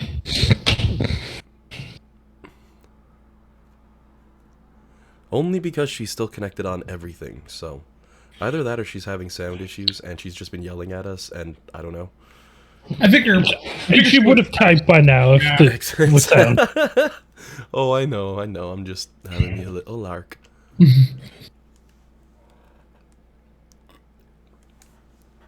I went and got a Gatorade. Couldn't help myself. I buy like I'm gonna be buying. a 6-pack of the bottles, and then I'll buy the powder, and that'll get me a lot farther. Yeah, I'm gonna be buying some of that when I get my shot on Tuesday, my booster, because it helped with if you last time I got that advice to buy some when I was getting my like second dose, right? And that it would help, and it did. So I'm gonna do it again for this because Oh, Gatorade's a wonderful thing. Blue Gatorade's my favorite. The other flavors, no, thank you. But blue Gatorade's my favorite, and same. it's the electrolytes. It really, all that stuff. They're like, it gives the electrolytes back to your body to fight dehydration. I'm like, does it give me any superpowers or nothing? They're like, no, we're trying to make this sports drink that's a true sports drink sound exciting without saying there's no caffeine or nothing in it. So actually, what is in one? There's not too much bad. 0 grams of fat, 270 milligrams of sodium in a 600 milliliters, 80 potassium, 36 grams of carbohydrates, 34 grams of sugars is a little high, but I mean, gimme. Oh, welcome back. I heard Jillian for a second. I don't think we got Dean back yet, but he's probably on his way. He's on his way. He just realized that we didn't get a toy for Fergus, so he went back upstairs to get one. Oh, that's fair. Gotta keep Puppy happy. Absolutely. Especially at that age. They're like little prince. You piss them off, they're just gonna turn into an asshole. Oh, he's already an asshole. Oh, yeah. At least he's a lovable asshole, though. Yeah. Hello. Welcome back. Alrighty, so where we last left off our party, as you might recall, Gargoth had just given you a rather fun deal. Scanning over those intelligence rolls, Nilkrace reads it over, passes it over towards Isaac, and he's sort of shakes his head. He's like, I'm not versed at the moment on demonic law. It's been a while. I can do the angelic stuff. Just Isaac, with a 17 on his roll, reading through the contract, it's intimidating at how ironclad it is. He has written this to the letter, securing both parties, and as you can tell reading it through, there doesn't appear to be anything in there that would backstab you. There are so many addendums, add-ons, and other things that it takes you a good 15 minutes, the length of our break, to read through the actual contract. But it is in black and white that you are conquering Avernus for him to put him in power. And in return, he gives you Dusty's soul, will do what he can for a body, etc., immediately. Which is further defined as he's not going to wait 2 or 3 weeks and say, compared to a life that's millennia old, that's immediate. None of those. He is sticking to it, and it will have it done at his first available opportunity. Which is then further defined. And will we be free to leave Avernus after all this? You will not be bound by any ways. Though the moment he's in charge and has relinquished Dusty's soul to you all, the deal is over and done with. So you might imagine you leaving Avernus and taking that soul with you is meant to be done together by the wording of the contract, i.e. he's going to yeet you out of there so he can have control of the whole place. But as near as you can tell reading through, there's no other downsides. There isn't even a fault to perform clause in there. There's nothing that says if you fail to do it, this happens. No, it's just straightforward. If you pull it off, the flip of this is you are guaranteed a direct face-to-face audience with Mephisto. He'll get you there personally and bring you there personally. There is a note that he takes no responsibility for what Mephisto does, because Mephisto is an unknown third party of great respect. If they decide to kill you, that's entirely Mephisto's decision. Gargoth has nothing to do with it. He will not push Mephisto in that direction. But he's also not inclined to defend the lot of you to Mephisto. This is strictly to get you to him. Which, Gargoth explains, would probably be next to impossible otherwise. Anyone else can even more worried now that he seems to be being straightforward? I think on one hand, I do understand that worry, but on the other hand, I think his ultimate goal of ruling Avernus seems really in line with the motivations that we understand him to have, right? Like, he's trying to restore himself to a seat of power. And actually, can we make an insight check on him to see if he's holding something back? Oh, by all means. Though I will say, and you roll those checks while Gargoth does another smooth teleport over to Isaac, wrapping an arm around his shoulder in the same familiar... Oh, welcome back. Oh, good morning. Hello. Good morning. Again. Good morning. Fell asleep, didn't Hello. you? I'm here. Yeah, I'm awake. You're alive. Oh, my word. To be No, fair, I welcome got my back. booster 2 days ago, and it's just kicking my ass, so I'm blaming it on that. I can understand some that. I got Gatorade. mine on Thursday, and like the last 2 days have been like kind of sluggish. Tuesday for me, it'll be soon. I got mine George. last Yeah. Monday. Question for you: Tuesday. Does it feel like it's swollen? It's definitely warm. It doesn't feel swollen, but it's like the area that I got it's very warm in comparison to the rest of my arm. Okay, see, mine is like, you know how like most of the place is like very squishy. The area I got it is less squishy. Yep.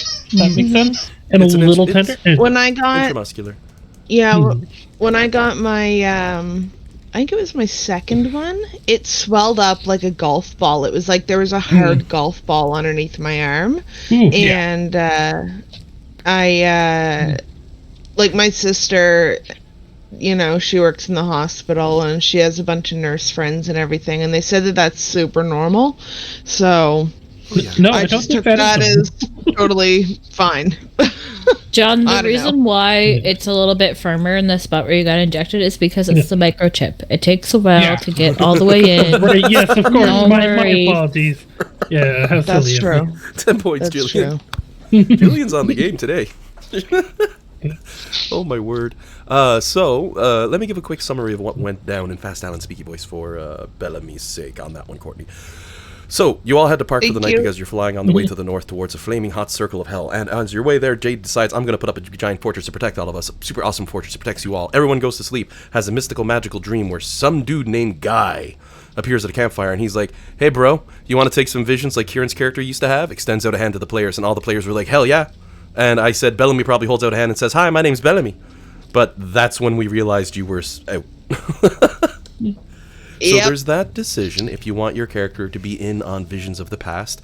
I put a bit more detail into it than the quick flashback I'm giving, but I don't want to hold you up.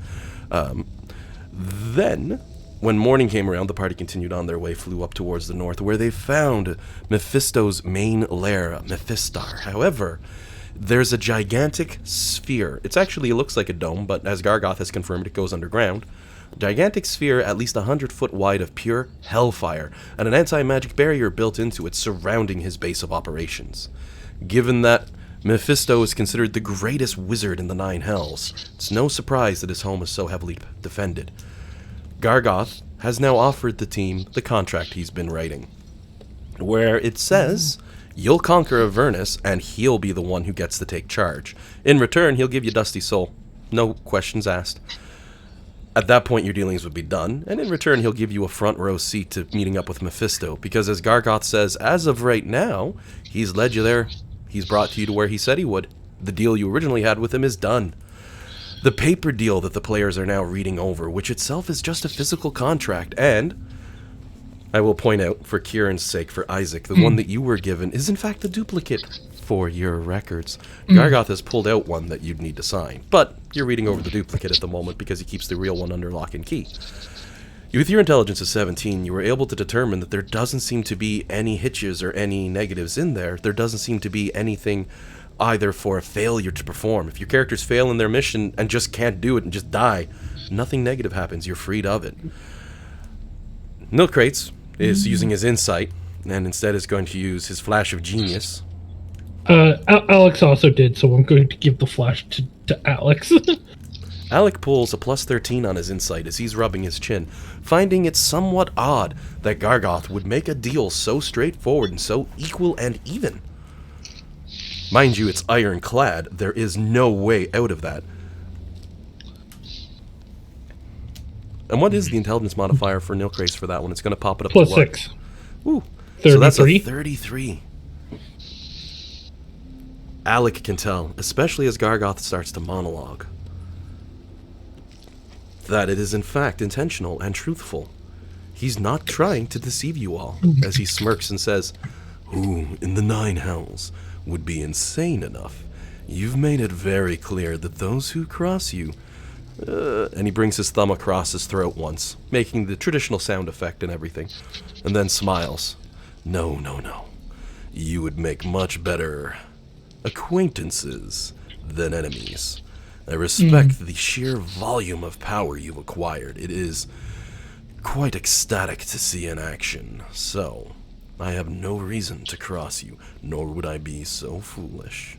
Consider it a sign of respect that I make the contract protect myself, as much as it does reinforce for yours.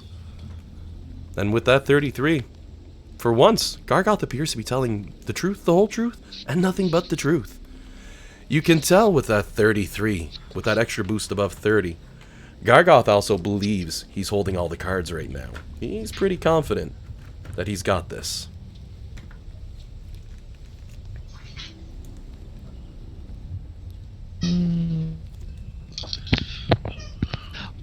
Well, I believe him, guys. He told me that we were friends the other day, so, like, we're friends now. I don't think my friend would lie to me.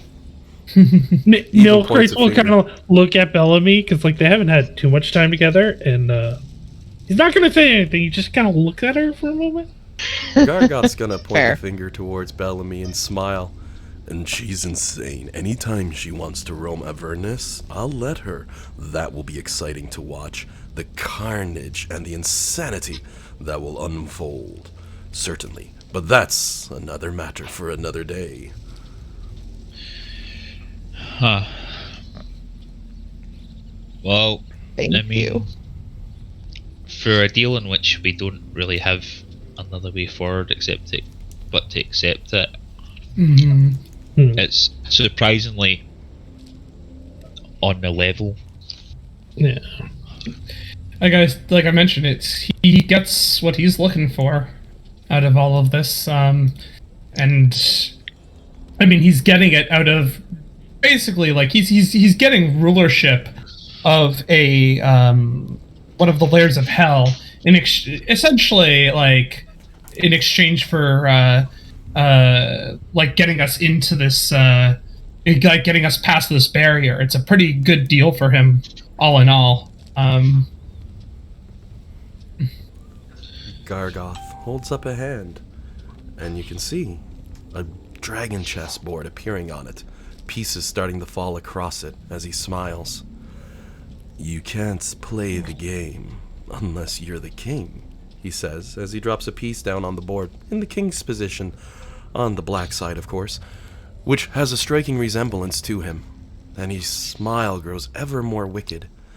And from the first lair, I can infiltrate the second lair, and then the third, and the fourth, until I come back to this hellhole, and soon take Asmodeus' throne for myself. And it all What about the mortal plane? Do you have any interest? He gives a slight wave of his hand, as you ask, shaking his head. Very little. So long as you continue to produce damned souls and send them my way, pieces that I can corrupt and watch. Certainly, the only throne I have my eyes on is that of Big Daddy Asmodeus himself. What does the queen on the chessboard look like? Pretty basic. Okay. I wondered if there would be a sly hint in there. As The, a co-conspirator. I was wondering if any of the chess pieces resembled us, and I was just thinking, I'm like, oh, I hope I'm a knight. Oh, You would they definitely do. use us as pawns. Yep, nailed it. Every single one of you are pawns on the white side. Even me? Even Bellamy. However, you're all Your power's pointed celestial, against... Bellamy. Every one of you are pointed against the white side, the way your pieces are facing. Technically, that's not how a game of chess plays, but you get the meaning behind what he's saying with that. The only ones who aren't on the board are Zariel and Lulu, as they are not a part of this deal. And Pup, and, you know, you're familiar, and the homunculus. Dagu's on there, though. He runs right up. Love that. So it's up to the party. The implications here is that Gargoth can lead you in, or you can try and wage war to make your way in for information. I don't know how we would get in without magic. So where is the entrance, sorry? Right now, you're outside of a giant dome of hellfire, 100-foot thick, which covers the entire okay. of Mephisto's domain, Mephistar, because yeah, he's egotistical. The city itself looks like a gleaming, translucent blue-white jewel of ice, perched at the edge of a tremendous glacier. Nargus. It's a reverse snow globe. Snowing everywhere but inside. For what it's worth, there are those worried about, like, him turning his sights on the mortal plane. The idea of hell actually conquering the material plane is sort of akin to, like, a farmer slaughtering the entire farm, right? Like, you're gonna eat well for a bit, but at the end of the day, that's your food source, so... Gargoth looks side on at Isaac, lifts up a brow. He's like, well, I didn't want to go so far as to refer to mortals as cattle. But hey, if we're gonna go there... I was just thinking the same thing. But it is how... I don't think referring to us as cattle makes it much better. But it is how you think, isn't it? He pauses for a moment, squints his eyes at the group of you a bit, and then gives a shrug. Not quite, but you're not far off. See, there's certain levels. Ones we say, yes, I can eat that. And other ones, as he waves a hand towards the group of you, we say, no, I can't eat that. But I'm very greedy. Smile spreads on his face a bit more.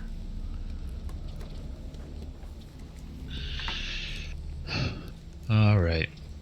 I mean, at least with this one, if we do sign this contract, there's no weird stuff. We can just use, like, a pen. Exactly. A single I'll be black the first feather to of a step up raven. to sign. He takes out a single feather, black from a raven, with platinum inlay over the handle as he holds it out towards you with a wicked smile. His own personal copy he unfurls from his jacket, rolling it out as he holds it towards you. Plenty of space for names to be signed.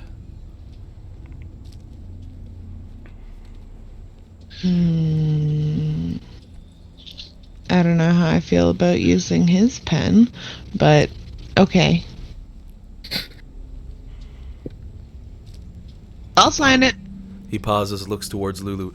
Do you have a pen spare, little one? Lulu gives a nod and looks towards Jade. Well, he's got it for me, but yeah, I got one. So, if you did want a different pen, Gargoth just likes himself the aesthetics. Oh, I mean, I can appreciate that. I'll use his pen. Alrighty. And as you catch on and write your name down, It glows, and you feel slightly pained by the action of writing your name, though Gargoth nods, assuring you it's normal, because the ink for that specific pen as you write turns out to be blood, signing and glowing for a brief moment. Haven't been taken directly from yourself. Does it appear on the back of her hand? No. None of that. If I did that, she'd be rolling for damage. This is one of those, you start writing and it's like, oh, this feels bad. And he goes, yeah, no, take it using your blood. That's how it works. Signs on for a document a little better. Ink is expensive. After I saw my name, I'm going to be like, does this make us best friends now? He does a double thumbs up. He's like, yeah, if you win. Awesome. You put my seat there, like I said, you'll always have a free ticket to hell. I mean, that's not something every mortal wants, but hey. I love that for our relationship. And I'll walk away. Well then, as I usually do, I'm gonna roll backwards this time. Unless anybody would be jumping to the plate, I'd say Isaac. He'd hold the feather towards you next. I'll take it and sign. I think this is our only way forward, and that the deal seems... It doesn't really give us a problem.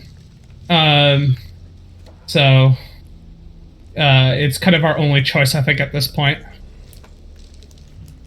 Isaac signs off. And the same effect. The blood flowing through the pen to put your name on there. A golden shimmer before turning red. As he takes the feathered pen to Nilkrace next. A smile on his face as he does. Nilkrace will pull out one of his own pens and sign with regular ink. He frowns a little bit, tilts his head down, looks up, and then chuckles. Because as your pen strikes to the paper and starts to draw through, you feel the same level of pain. It comes up jet black, though, thanks to the sap in your blood. As you finish and write off and put your name on there, Gargoth chuckles and says, I lied, it's the paper.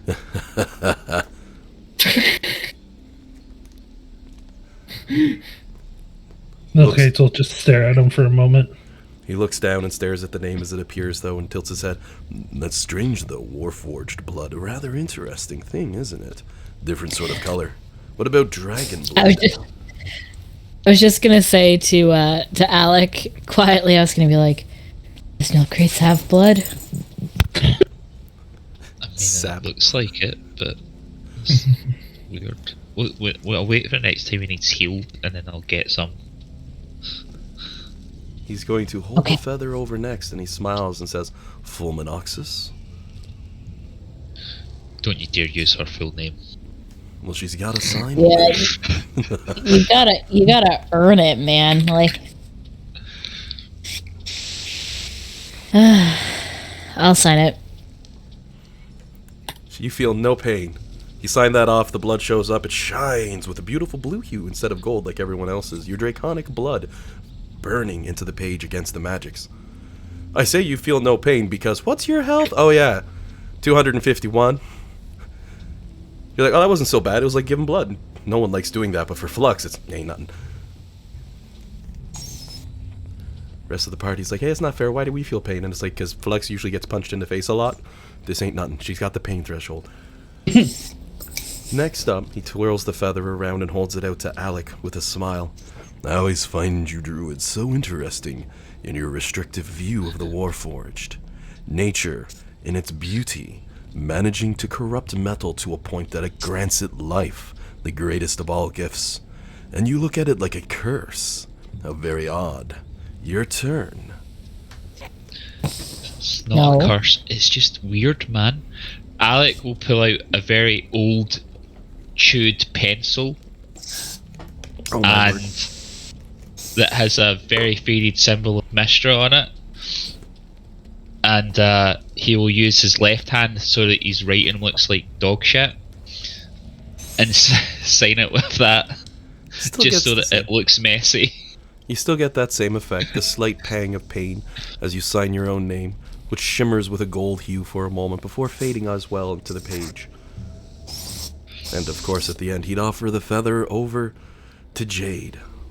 Smile on his face. One more signature will do the deed. Yeah, I'll sign. Jade, who has surprisingly the best handwriting of the group, does an immaculate perfect signature with a double loop on the bottom too to make it really look well. Just because I had some fun. That's the finesse of dexterity. Makes sense. Exactly. It was either going to be him or those Isaac. documents. You gotta forge those documents, right? So it has to be pretty handwriting. Oh, exactly. It was either going to be you or Isaac because, well, Isaac's wizard writing all the time. You know how it works. Though I was tempted to lean to Jillian because they say people who wield the sword like a master are supposed to have great handwriting, but I'm starting to go off topic as Gargoth rolls up the scroll slowly, sliding it into a jet black tube. He pauses, he looks, and he says, ironically, this is made of obsidian, but I've had it for a long time. Fairly indestructible, don't worry. It has nothing to do with anything, just an odd coincidence. As he screws the cap shut, putting it away in the folds of his robes, seeming to disappear with his clothes. He then nods and smiles and says, well then, whenever you'd like, I'll lead you there. Whenever you're ready.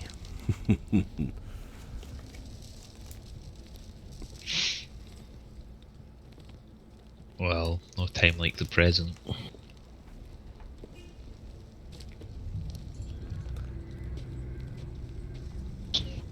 If we were playing Leroy Jenkins!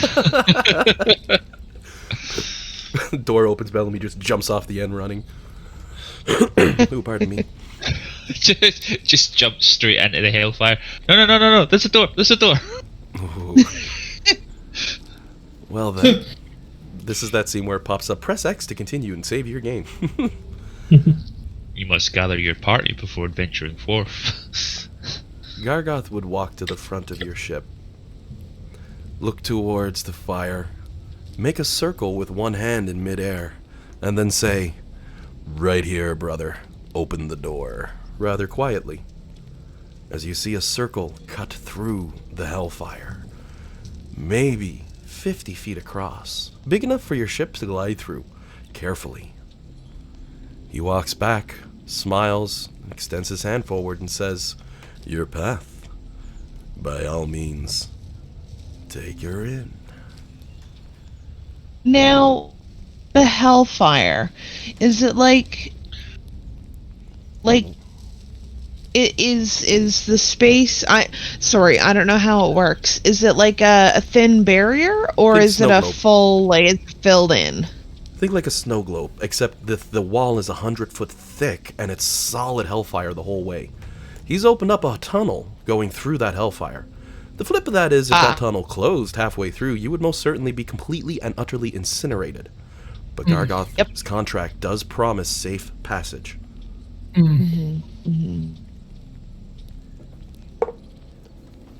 All right. Well, I mean, Courtney is. Don't know about that, but Bellamy is ready to go. Trusts her best friend. Freaking found sunglasses for Bellamy. She puts them on. I'm good. Don't even know where. She just has them. Yeah. That sort of attitude. Yeah. Hell yeah. Well, without further ado then, as the party glides through the fires and flames, We carry on. you find Oh, yourselves wait, we're done? No, it's approaching... Dragon Force, John. Yeah. Philistine. Yeah, Dragon Force. You gotta know through the fire and flames. If I could play that song, oh, my fingers would hurt. I Right? can play it on guitar, Hero. Maybe. It's still really hard on there, too. So, Mephistar, the place that you've been heading toward, Mistopheles' main base of operations in Cania, and perhaps the only notable area on the entire plain, the beautiful citadel of iron and ice, Mephistar. Carved from the sparkling ice of the glacier it overlooked, the tremendous mountain of ice Nargis, which, while temporarily settled between surrounding glaciers, could truly be controlled freely by Mephistopheles, the steam over any lesser glacier. It was like a gleaming, translucent, blue-white jewel of ice perched at the glacier's edge.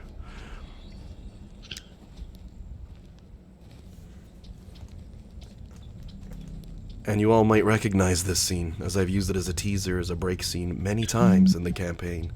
But this is, in fact, Mephistar. If nothing else, it's very pretty. Gives a nice background for the next part as your ship slowly floats in.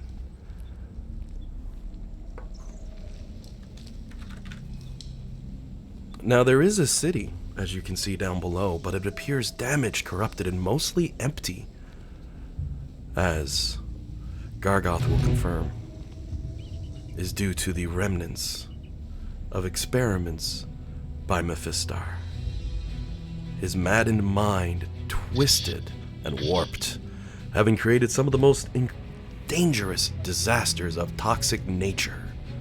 He recommends you land near the front gates of this area.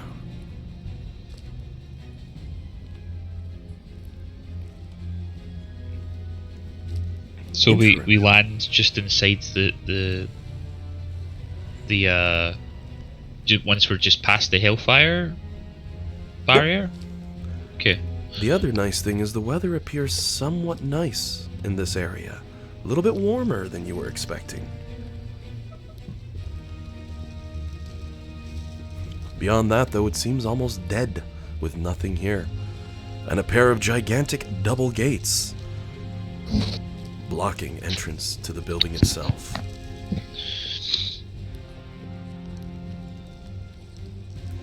Gargoth, as he walks to the side of the ship, looks towards the group of you and says, "You're going to want to either leave your weapons and gear here, or let them confiscated at the door. The choice will be yours and yours alone." All of our stuff?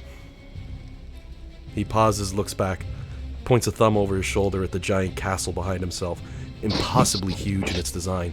Leader of the 8th layer, you think he's gonna let you walk in with anything beyond the clothes on your back?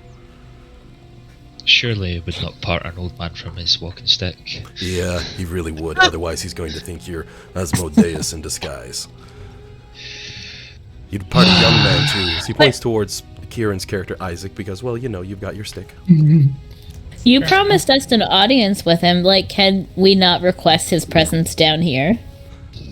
He looks slightly offended as he looks back towards you. I promised you an audience, and I promised you safe passage, even without your gear inside here.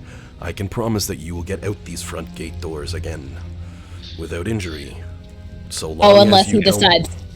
Unless you bring it on yourselves. Well, unless he decides to kill us, which you specifically stated was not your responsibility, remember, man? Well, yes, but I mean, if he just suddenly goes, well, forget these guys, I'm gonna wipe you all out just because, I'll teleport you out, and our deal will be complete, because a madman is a madman is a madman. But you only get one. Can you guarantee the safety of our gear as we leave it abandoned in the passage that we're gonna walk away from? No, if we put it all on the ship, can I take the bottle with me, since it's not a weapon? Wouldn't be advised, because anything of your physical person. Though Zariel herself will step forward with a hand on her sword. It's probably best I don't enter. I could stay here and guard our ship. I only know that Zariel will be safe then. This is a very precarious situation you're putting us in, Gargoth. I don't feel very safe. Gargoth shrugs his shoulders. She's not in our deals. She is a wild card. I wouldn't let her in anyway. Our deal was with you all, as you might recall. Those who signed are the only ones I'd bring inside. He pauses and looks down at Lulu, who looks like she's about to cry. And her. She can come along. Though, that's your own decision. Gargoth, I need to emphasize how often it's happened to us that we've walked into somewhere and then we've come back and somebody's tried to steal our ship, or somebody stole our little furry mammoth, or somebody stole, set a trap for us. Like, you do realize what you're asking of us, right? Mm-hmm. Consider then for a moment, my friend, he says with a smile spreading across his face like a Cheshire cat. Oh, I never agreed to that. You stand with your ship not 20 feet from the gates of the leader of the 8th lair of hell, who has not sent out any attacks or battalions against you. You are already sitting in a viper's nest, and it has not bitten you yet. As far as danger is considered, well, you sailed over that a very long time ago. Yeah. Alex will pull out a figure of a onyx dog. Oh my.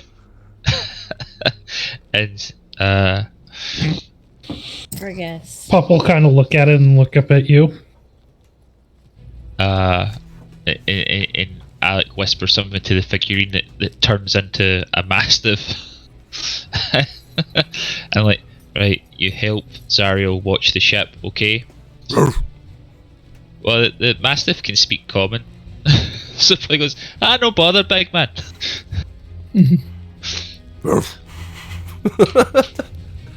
Yep. It'd just saunter over to Zariel, take a seat. It's the best I can do. Give you backup, Zariel. Zariel gives a nod, pats the sword on her hip, looks towards Crickendolt, Duga, and some of the other NPCs sitting on the boat, all 2 or 3 of them. The monodrone staring up at her with a look of fear in its one eye. She looks and says, I have an army. Heaven help me. I have an army. We have a flux. Yes. You have 2 armies. Speaking of which, I was just gonna suggest, like, I'm probably not needed here. I don't mind staying behind, keeping an eye on Zariel and the ship and our gear. Well, Listen, I'm not the smartest person in the world. I really don't know what I'm gonna contribute. but you can breathe lightning. They can't take that off of you. Oh, yeah, thank you. You are a weapon. It's up to you. I would again. I don't think we have much choice. So, I'm gonna stay. Okay. All right. Flux All right. stands guard. Her and Zariel stay back. Lulu going with the party or not? Gargoth makes it clear nobody would tag along, but once he looks down at Lulu, he gave the point and said, accept her. I'll protect her. She's Well- adorable and But uncorruptible. that's not in the contract, is it? It No, isn't. that doesn't. Yeah, I personally would feel better if Lulu stayed with Flux. If Yeah. yeah. All right. Well, I was going to say that if Lily is under his protection, she probably can run away fast enough to tell them to get the hell out of here, if possible, if something goes wrong. But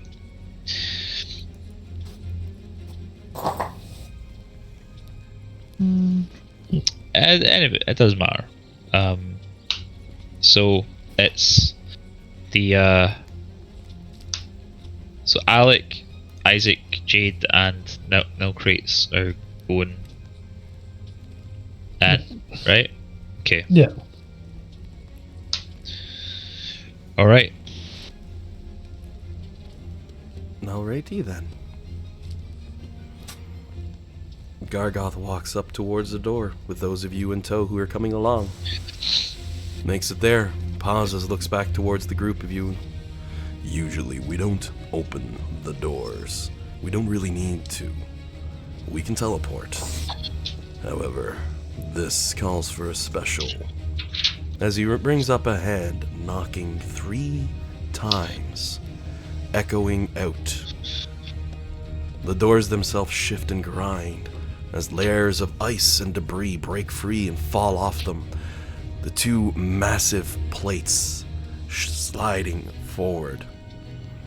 And as those huge doors of the walled citadel opened, certainly a rare occasion, massive steam clouds poured out, rolling over the side of the walls and down across the land from the heat within. You see a number of devils in there, spined devils, horned devils, and a few pit fiends, various other ones marching and walking along. A very, very large horned devil walks up to the front of the line, glancing towards the group of you, looks at Gargoth, bows his head one time, and then mutters a "follow me" under his breath as he makes his way inside, having already scanned over the players and deciding that the gear you left behind was adequate. A keen eye would definitely be noted. And Flux, probably sitting back on the ship watching, would know that Pit Fiend is stronger than the norm, flexing that keen eye of yours as a fighter.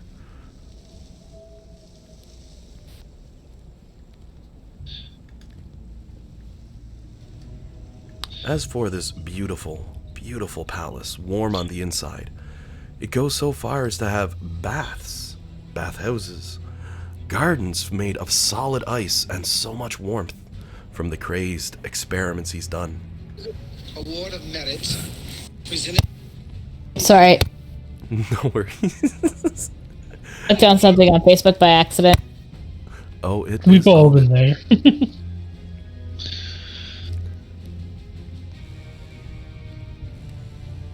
Oh, I left my imp behind at the ship. Just Same with Pop. chilling on Flux's shoulder. He goes, Yeah, I can see why Lulu hangs out up here. The view's pretty damn nice. Wow, you're tall. All I hear is toot, toot, toot, hoo. No, he's an imp "Oh, it's the again. imp." Oh, is he? Oh, I missed that. Yeah, because Oh. the owl was Mistra, right? Oh, right. I pulled it sneaky. I was like, I'm gonna put a god on his shoulder. Let's see if he finds out. I'll make it fly. Oh, it must be the magic in the room. Yes. It's like the only time I get to pull that one off again. Until I have an old man with a cane show up. Just don't trust that. Now, I will say, Mephisto's lair itself goes on. It takes you quite a while to traverse most of it, just given the raw amount of everything in there. It feels like you climb 99 floors before you come outside a rather large set of beautiful double doors.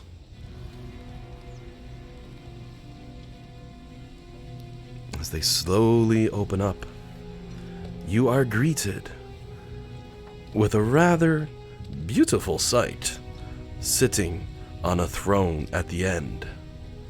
I'll just throw up some standard artwork for him here. And you just pull that up. There's tons of pictures of him, but that's a good guise of how he would look. Oh my god, now I have 3 boyfriends. How exciting for me. Oh dear.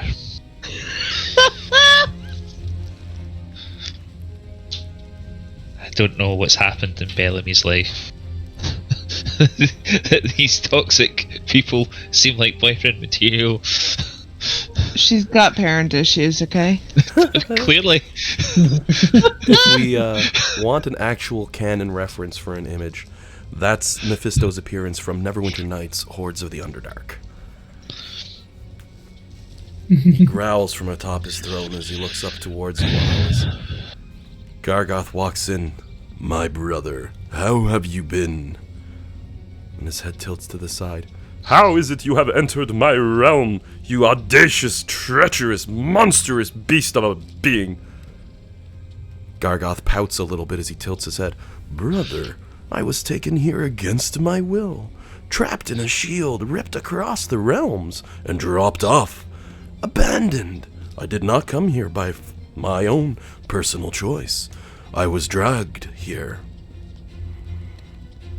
Mephistopheles grits his teeth somewhat and narrows his eyes. So you are saying you came here by way of loophole, avoiding your own punishment should you ever set foot back in any of the 9 lairs? Yes, that is exactly what I have said, he says as he walks straight up to them. The two seem to stare each other in the eyes for a moment before broad smiles cover both of their faces.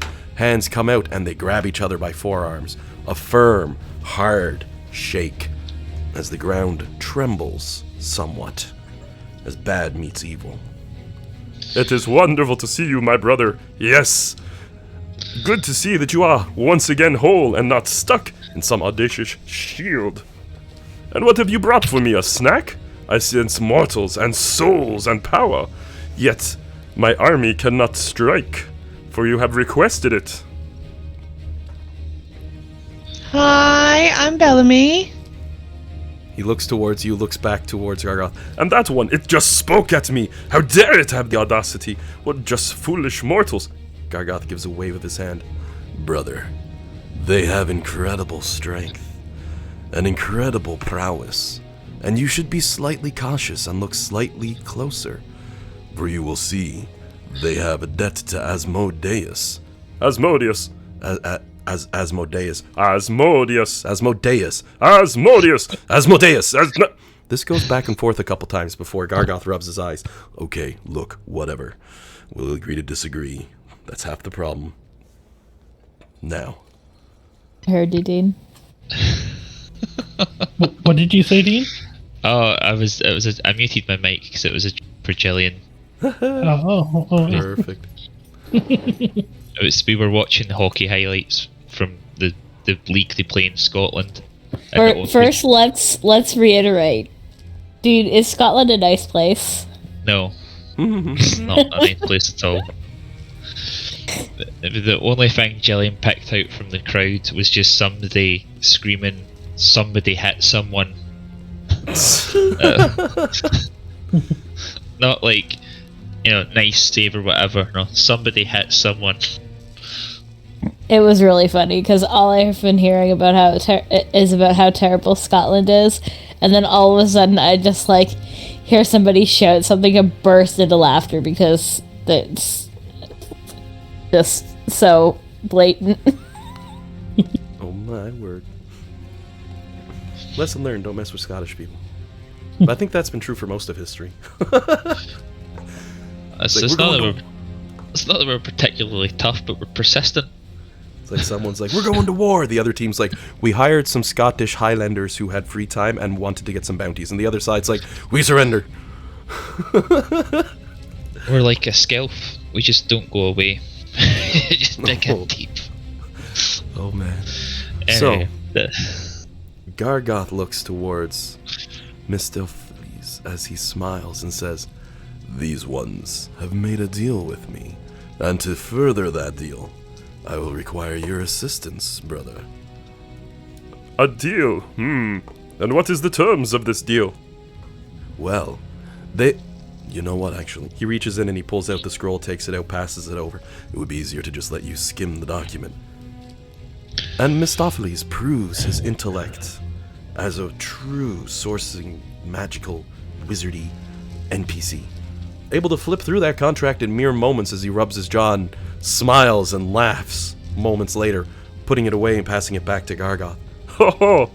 Oh, that's sneaky. I do like that. Heroes granting a title of hell to you. Oh, that's truly a way to earn your way back into our good graces, brother. Yes, indeed. But what do you need of me? Gargoth gives a rub of his chin and nods and says, well, at the moment, they have no way to get to Avernus, and despite my incredible power, I do not have authority on this plane to send to someone somewhere else. The doors are closed, and I came to you to... He holds up his hand. Nope, not going to work as you are planning. However, I may have a plan. I so dislike giving out information for nothing. But my brother, to have you seated on the throne of Avernus. Then I'd know exactly where you are, what you are doing, and what machinations you're getting up to, and I wouldn't have to worry about you. You would certainly distract Asmodeus. Hey, you said it my way. That's up yours. You got me confused. A burst of hellfire erupts from behind his chair. Gargoth chuckles a little bit, but the scorching damage left behind to the room would give you an indication of just what sort of power Mephisto wields when he throws a tantrum. He grumbles a bit. All right. Perhaps there may be a way for me to get them off of this plane to where they need to go. And perhaps I could use them for my own machinations as well. Gargoth chuckles a little bit and nods. Well, I figured you had something. Listen, I wasn't done. Cutting me off? Who do you think you are? I will send them to Kintyre. Ah, yes. There is the magics, they say, beyond any that we've seen in our lives, to transport between the worlds. Perhaps they find a way there to get to where they need to go. But they're going to have to find a way in first. We have not yet found a way to get that. So, I'm going to send them on a mission, Gargoth, the true corruptor. They're going to find a shaman for me, hidden out in the snowy wilds. He extends a hand into the air as he speaks, as if trying to show. And once they have found that shaman, it knows the way into Kintyre. Get me that information. Bring it back here. I will reveal the location of Kintyre to you all, and you may pillage to your heart's delight, with my generals in tow.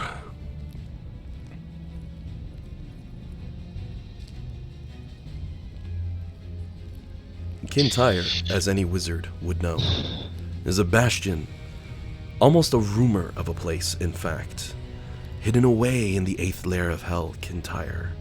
A city of magical power and capacity, greater than any seen by man, woman, or child before. And he offers you its secrets to delve, to find a way to return to the 1st layer. If you'll find the keys to get in for him. And of course, traveling with his generals means, once you come back to him and turn this quest in, he's gonna send you with pit fiends and God knows what else. So hang on a sec. Who lives in Kintyre? Absolutely nobody. Abandoned for millennia. An ancient, completely uncorrupted city, seated beneath a glacier. It took some serious power to send it so completely to this realm of hell. I've not yet determined its secrets for myself, I dare say, but with your assistance, I may yet puncture and see its truths.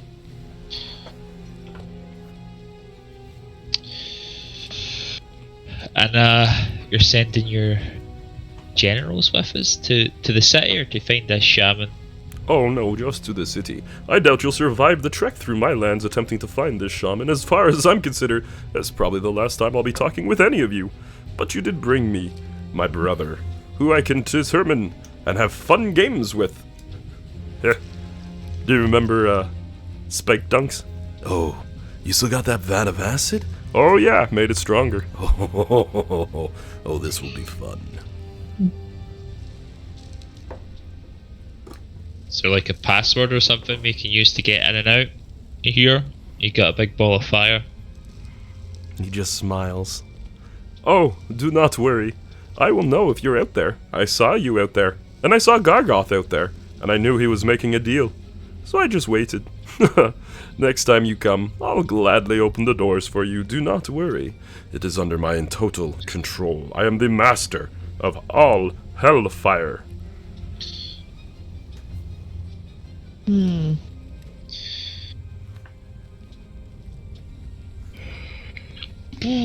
Well, you got a vague direction this shaman's in? Indeed. They reside on an island, which is quite a distance from here, though with your miraculous ship, you will probably find it somewhat easy. Just watch for the weather, my friend. Otherwise you will find a treacherous journey ahead of you. Don't you control the weather as well? When I want to. Otherwise it is but a broken fabrication of a thing, lashing out and responding against the machinations I have set forth on these lands. I can control the weather too. He looks towards Gargoth and says, She's speaking to me again. These are creepy little ones. And then laughs and waves a hand. Ha! I jest. Truly such a power will benefit you well on your journey, for the weather only gets worse the further from my flames you fly. Ooh. Right, okay. Well, I guess we're going to find the shaman. Is what are they? Like devil, demon, human, Do construct? they have a name besides shaman? Is it the Shaman King? Is the spirit strong? Gargoth laughs. He's like, I know that one. That's a good show, I think. Mephisto, however, would chuckle a little bit as he extends a hand out in midair, spinning fingers around as a little trail of smoke appears above them. Oh, I do not suspect there would be an easy way for you to make it there, given the constant swirling isles beyond the ocean. However, and a compass drops into his hand from the smoke, blackened in its design, and definitely fitting the design set forth by a devil of his own. A single needle points forward on it.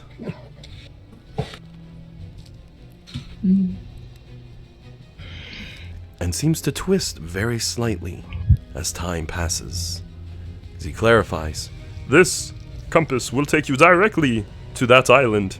And if you click the button on top, and as he points to what almost looks like a watch dial, this will return you to here. One-way compass. Clicking the button, you will find it switches between the two, so I would not recommend it if you do not know the direct direction you are already going.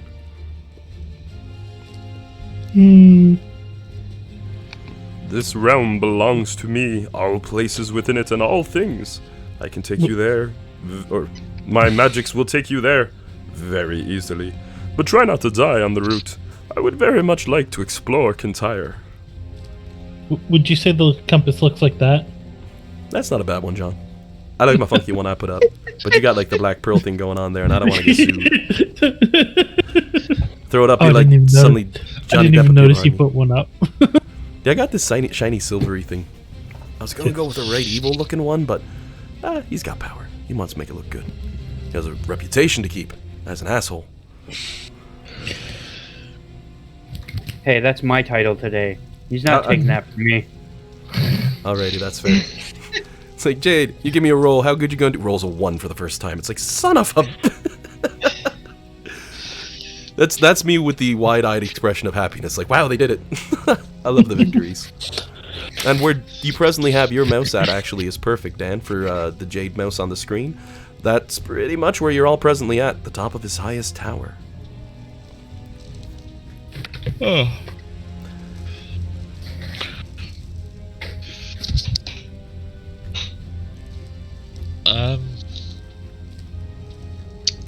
Still, I mean, you gave us a compass. Do you know what the shaman is? Like, I have a vague... talking monkey? I have a vague inclination.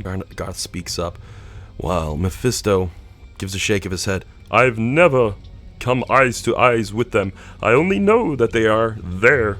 However, any form of decrepit civilization you will find in these lands is a rarity at best. So finding them should not prove too difficult once you make it to where you need to be.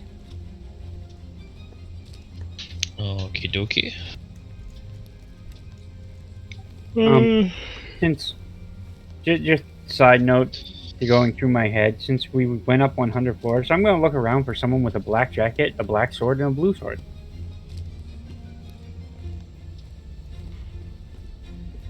For those wondering, yes, I'm referencing Sword Art Online. Oh, yeah, the 100 floors. I'm sitting here like scanning all my memories of sword animes, and I'm like, it's not Bleach, okay? Yeah, I was thinking about that one for a moment. I get that. Yeah. Alicur? No. Ironcrad. Ironcrad, yeah, there. 100 floors.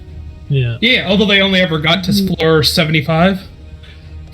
No, in one of the other seasons, they then proceed The movie. They recreate Ironcrad and they go to beat it. I'm sure they eventually do. Yeah, well, in the movie they actually do go to the 100th floor. So. Oh, not bad. There's I stopped watching that after a couple of things. Oh God, yes. Don't watch it. It's only pain. It's a very mixed bag because the author was very, very. This is an example of like the editor should have thrown it back at him and go like, rewrite this. You wrote this when you were a teenager, but they basically just kind of published it as it was. So like, if you in the first like so much of it, there's a lot of like really questionable things. Just because he was an edgy teenage, even edgy like 16, 17-year-old.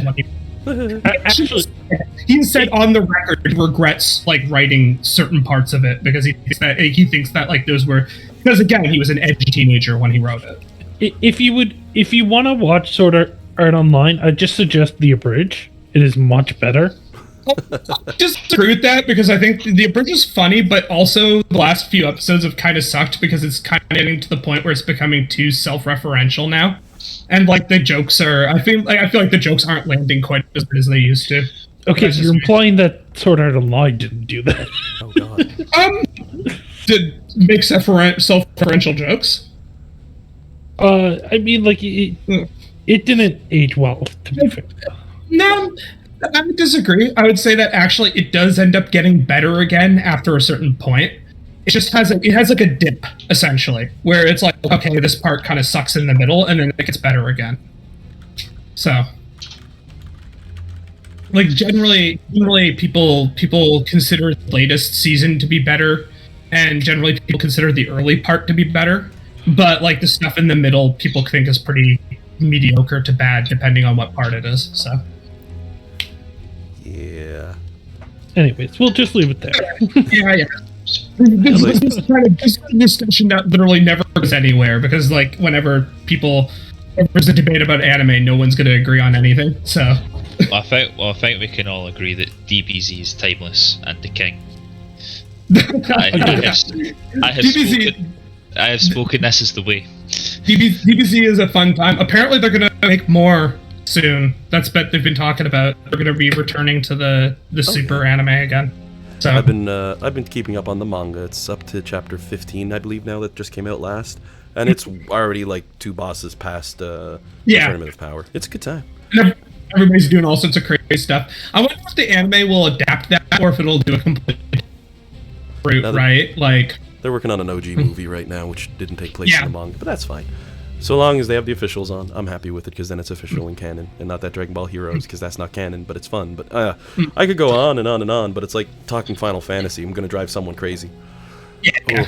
So, he's given you a deal, he's given you a compass, given you instructions, and given you this basically free reign to go. Does the party have anything they want to pull? Because Gargoth is going to wave his fingers at you all as you're leaving. He's not coming with. Looks like you won't have Granddaddy Gargoth over your shoulder anymore. He's going to be hanging out with Mephisto from here on out. He does remind, however, so long as you have his shield, you can communicate with him if he bothers to answer. Well, just to be clear, we just need to get the information from the shaman. Doesn't matter what happens to the shaman. Nope. He doesn't seem to care. I do not give a damn what should happen to the damned in my lairs. Destroy them if you must to get the information that you need, but I need the keys to Kintyre, and I'm sure they know how to find it, at the very least. Okie so, shaman, island, information, clicky, pop back here. I don't know. Seems like a simple fetch quest to me, guys. What are you thinking?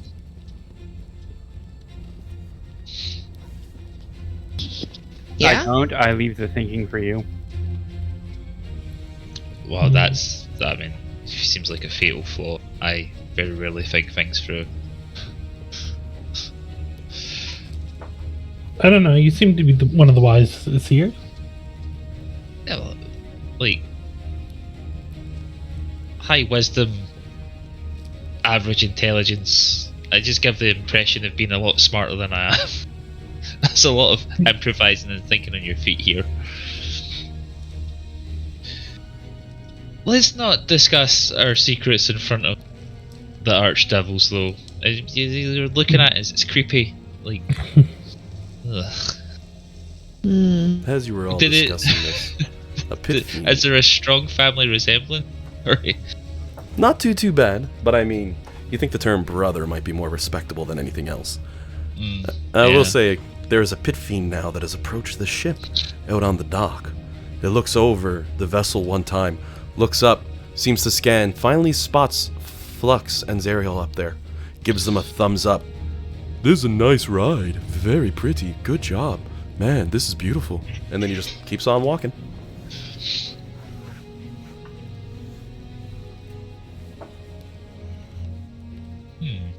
Flux just glares at him the whole time until he's out of sight. he takes 1d4 damage from glare. Dragon sight. Flux unlocks her own version of it. Oh my. Well, maybe is it worth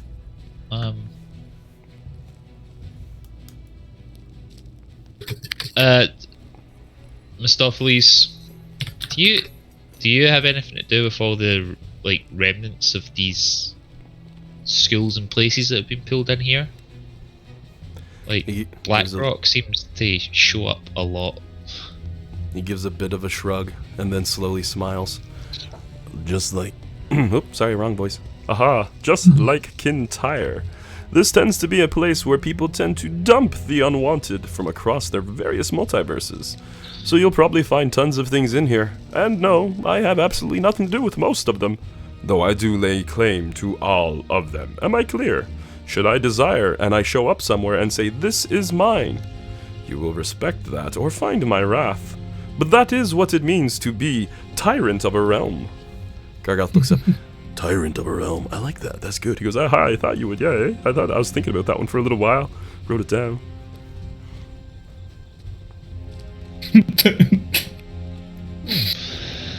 Okay. Oh, these guys. Yeah, I'm happy to go. I feel like they want to get on with backslapping each other. No one wants to watch that. Oh yeah. And if you agree to his deal, you're good to go. He'll have you escorted out as well. Yeah, we'll do the job. We'll get your information. Wonderful. Then be off with ye. I have very pressing things to take care of. No time for mortals. You going to have a bath? We saw lots of baths. Gargoth pauses, looks over. Actually, man, I was gonna ask, because I remember. Do you still have the one with the Pachaculi set? Aha, yes, we actually just refurbished that one. It's a really beautiful bath. It's gonna be a good time, brother, trust me. Oh. So yes, it does seem that they are going to have a bath. Probably not together. Not a cultural thing for them to do that.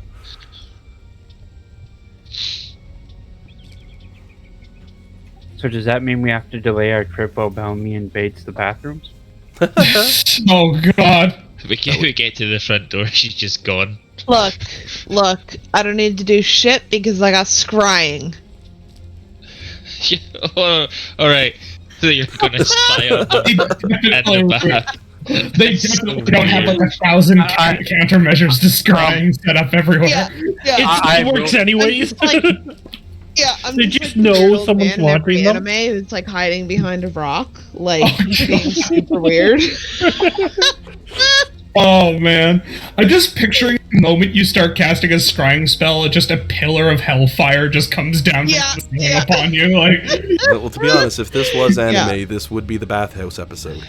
He'd be like, everybody come have a bath. You've earned it as heroes. And they'll be like, you're being awful nice for an evil guy. And he's like, bathhouse episode. Yeah. Gotta have a breather episode every once in a while just to take the tension down a bit, right? Like. Oh, yeah. Well, then. Well, we're gonna go find a shaman? And this realm is this castle is surrounded by a dome of anti-magic, so you wouldn't be able to scry in anyways. Better scry before you go through the barrier, then. We're just sitting on the ship. I'm not gonna be creepy, guys. We were all just sitting on the ship waiting for like an hour. He comes out like, what's wrong? Why you guys left? We're waiting on Bellamy. We don't know what she's doing. We didn't want to ask. Yeah. Jeez. I'm having my special alone time, guys.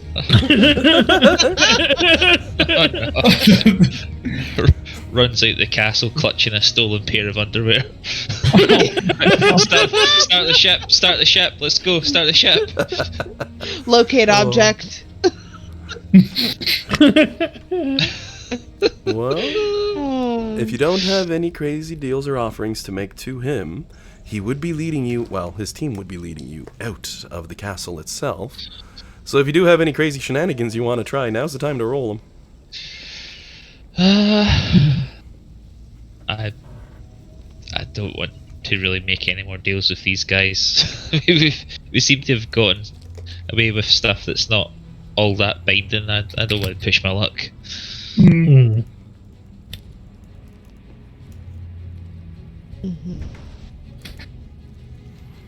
Well, as you exit, the mighty doors sliding open and closed once again, thudding behind yourselves. You notice there are two horned devils, the big guys, the yellow ones, who seem to be arguing with each other while pointing towards the ship.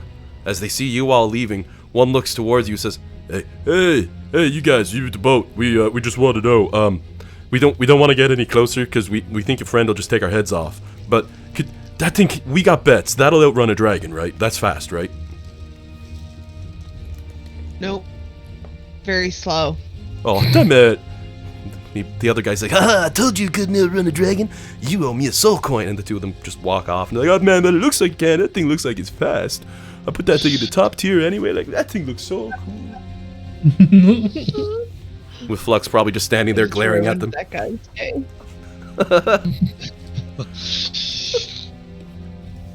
Though, you do a wonderful job guarding the ship and the products within.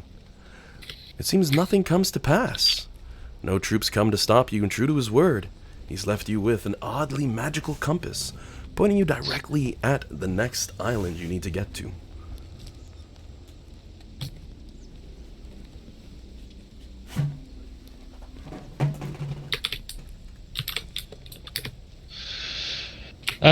So quickly fill Zariel and Flux in and what went down, and then I guess we follow the direction of the compass. Zariel's brows lift up somewhat. A shaman, you say? Well, perhaps they might know of an avenue that I can use to obtain my previous power. If they're that wise to know the entrance to Kintyre. I mean, ideally, yeah. I guess you've never heard of them? A shaman trapped in the coldest lair of hell? Nope. I thought the heavens saw all. In heaven? But this is hell. This is, like, away from what we do. Completely blocked to us for the most part. No, Grace is like, but I got to see everything. She's like, stop with the plot holes. I swapped you, be happy about it. do you still have True Sight? Did you give that up when you came here? I forget exactly what taking up the sword did. I know you went like Super Saiyan. I have True Sight, 60 feet. It's pretty cool. Yeah. It does Along a with few my interesting. pretty wings. Forces you to change your alignment to lawful good. You become angelic and a heart filled with good, and they cannot be interfered. Cannot be reversed by either interference from a celestial being or magic. Very permanent. Angelic wings. Eyes became glowing with a silver light. They had true vision. All that stuff. And you could also blast the ethereal plane. Just so we're clear, it doesn't actually make you angelic. No, I'm just not makes you counted look as a angelic. celestial. Yeah. Otherwise, I would have said you change your race type to celestial. Yeah, just so we're clear, because otherwise we'd be right. I could theoretically attune to the blades. What blades? Exactly. Lulu nods. Exactly. Don't mess around with those things, my God.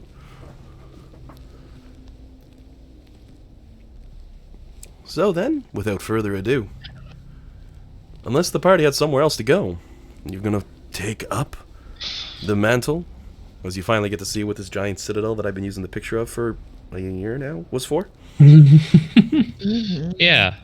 Yeah, I think the only people we know are back in the Devil Town and in there on this plane, on this level of hell. So we really don't have too many people to visit. Beyond them, there really isn't that much. It's very true. And that's the way it generally go. Oh no, Alec's going to take a week to go and find Jimmy. There's always a Jimmy. There's a Jimmy somewhere. Yeah, alright, Big Jim. You already met a Jimmy, Big Jim. Well, there'll be another Jimmy, because there's always every location will have a Jimmy. Oh my word. Anyway. Alright. Well, I'll go ahead and I'll transition the scene over. Because it will take some hours. The weather's fortunately nice as you start off ahead of the beginning storm. No worries, bud. Oh, there we go. Sorry. We've been blown off the ship. Rip. Help! Help! All right, we begin our journey, and everyone flies off the ship. We're dying. Let me just make that ship a little bit bigger. No crates can't swim. No crates can just fly. It'll be fine.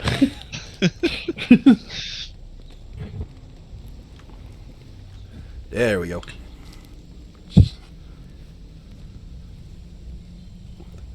And don't mind the target lock. I've used this map before. It just seems to be a little stuck with the target down here, because sometimes that'll happen. Yeah.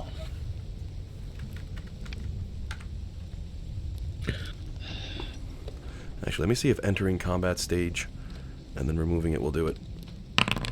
You'll probably just get another one. Nope, didn't work. I'll redo it for another time. So a number of hours have gone by as you've made your way through the air and through the wind and over the water and waves that seem to be here now. And I'm just adjusting this a little more just to get it right. As you make your way on your ship, and I need to drop down the clone of Isaac as well. There we go. I think I got everybody on there. Everybody's good to go? Yeah, I think Jillian's still to jump back. She had to go a quick break there, but we should be good to push ahead. Alrighty. Well, with the water below, cold as ice, and the clouds up high, how high would you dare fly? Or would you stay relatively low due to the constant snow? I feel like we should be high enough that if something big jumps out of the water, it can't eat us. But not too high to be, like, in the weather. Yeah. Yeah, no, I was actually going to say, like, exactly that. Yeah. Awesome. So, if you want to go ahead and position your minis where they'd be on the ship, I'm actually going to increase the ship's size even bigger. So it's nice is it time for Kraken number 2? No, zombie Kraken. I think Nilkrate would be piloting ship because it's been so long. Oh, I forgot you love to do that. Nilkrate love to do that. Yeah, he's it makes sense, right? Like he's the Mr. Artificer himself, right? Hence why when he got back and he had saw that the ship had been in such a bad shape, the first thing he did was let me fix it. What have you done? What have you done to my baby? Nothing. Where's your baby? Alrighty. Bellamy, meanwhile, is holding on to the post at the front of the ship, leaning forward like the Titanic style. Yeah! Flux behind her, probably like, oh, this could end bad. Bellamy, did you see that in the water? Is that a tentacle? What? Where? Nope. Might not be what's in the water that's caught your eyes, however. Well, the four of you at the very front of the ship, those of you at the bow watching over what's coming, which would be Copy Isaac, Flux, Bellamy, and Alec, give me perception checks. The rest of you, midsection and at the aft, not much going on your way.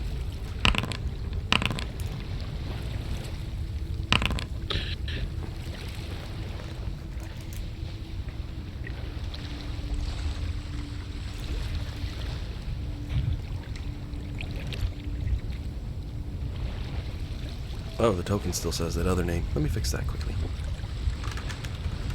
Oh, I just thought about it. Like, during the downtime, Copy Isaac could have been the one teaching Alec and Bellamy, while Isaac just copied the spells. I think that Copy Isaac, one of the notes on it, I think, was that simulacrums can't. Right. Yep. Yeah. Makes sense. The simulacrum knows how it works, but can't make the connections. They just won't work for him.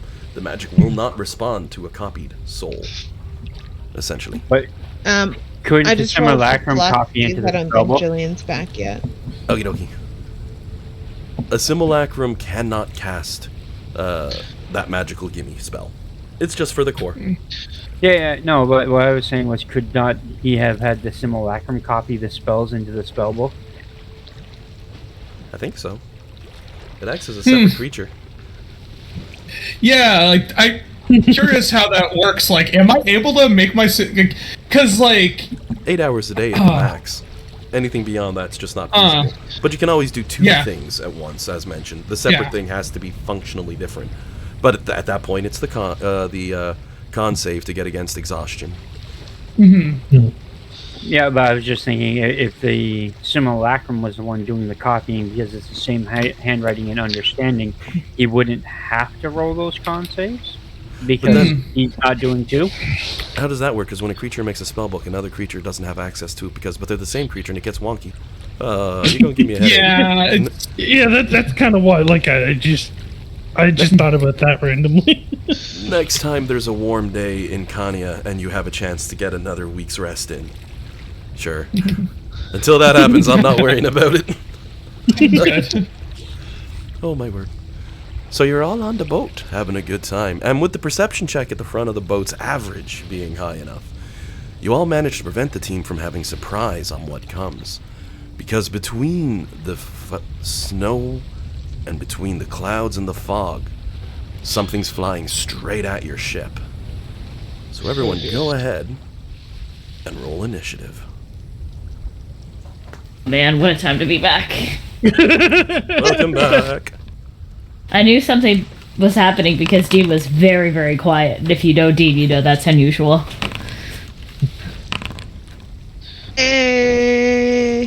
Nice. Apparently it broke the algorithm. What's the, can somebody tell me what's going on? Big sea monster! Lovely. We're flying towards... What was the last thing you heard? We were just leaving cave. Oh, right. Not much has happened then. We left the two archdevils and got in the ship and headed off in the direction the compass was pointing. Pup does go on the same initiative me right after me. Yep. So you will have to edit his... Excuse me, sorry. Oh yeah, he just always roll Pup so I can just redo it and saves me a step. Yep. Speaking of pups, hey Pup. I just remind you because you have so much else to remember. Oh, there's so many small pieces to put all together, right? Exactly. It is not that I'm gonna add a D. Did I roll a 20? I didn't mean to. Did somebody roll initiative for me? Oh, Courtney did in case you were going to be gone for a while. You feel free to re-roll that. We're still rolling in. Oh, I'm not gonna say no to a nat 20. Okay, yeah, then we can go with that. Yeah, I might have actually clicked your initiative because when I was clicking, somebody else had rolled and it moved. I thought it moved like the interface on me, like because it put them ahead of me, and what I was clicking on wasn't what I was aiming my mouse at. So It might Oh, have. yeah, it might I have wouldn't- accidentally done I that. didn't roll for Flux. Okay, so it was Kieran then. Yeah, I don't have a +5 anyway, so even if I had rolled that 20, 25 wouldn't have made sense. So yeah, if you don't mind resetting it, Alan, I could do it again. Give it a shot. You are good to go. Thank you. The computer is working. It's just a little jerky.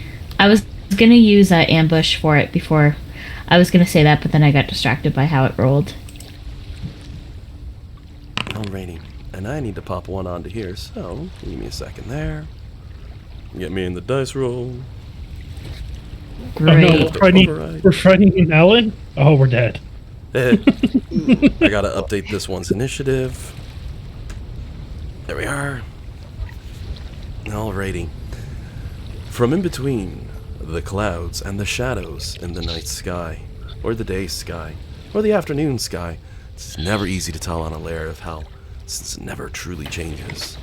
A figure bursts forth from in between the clouds.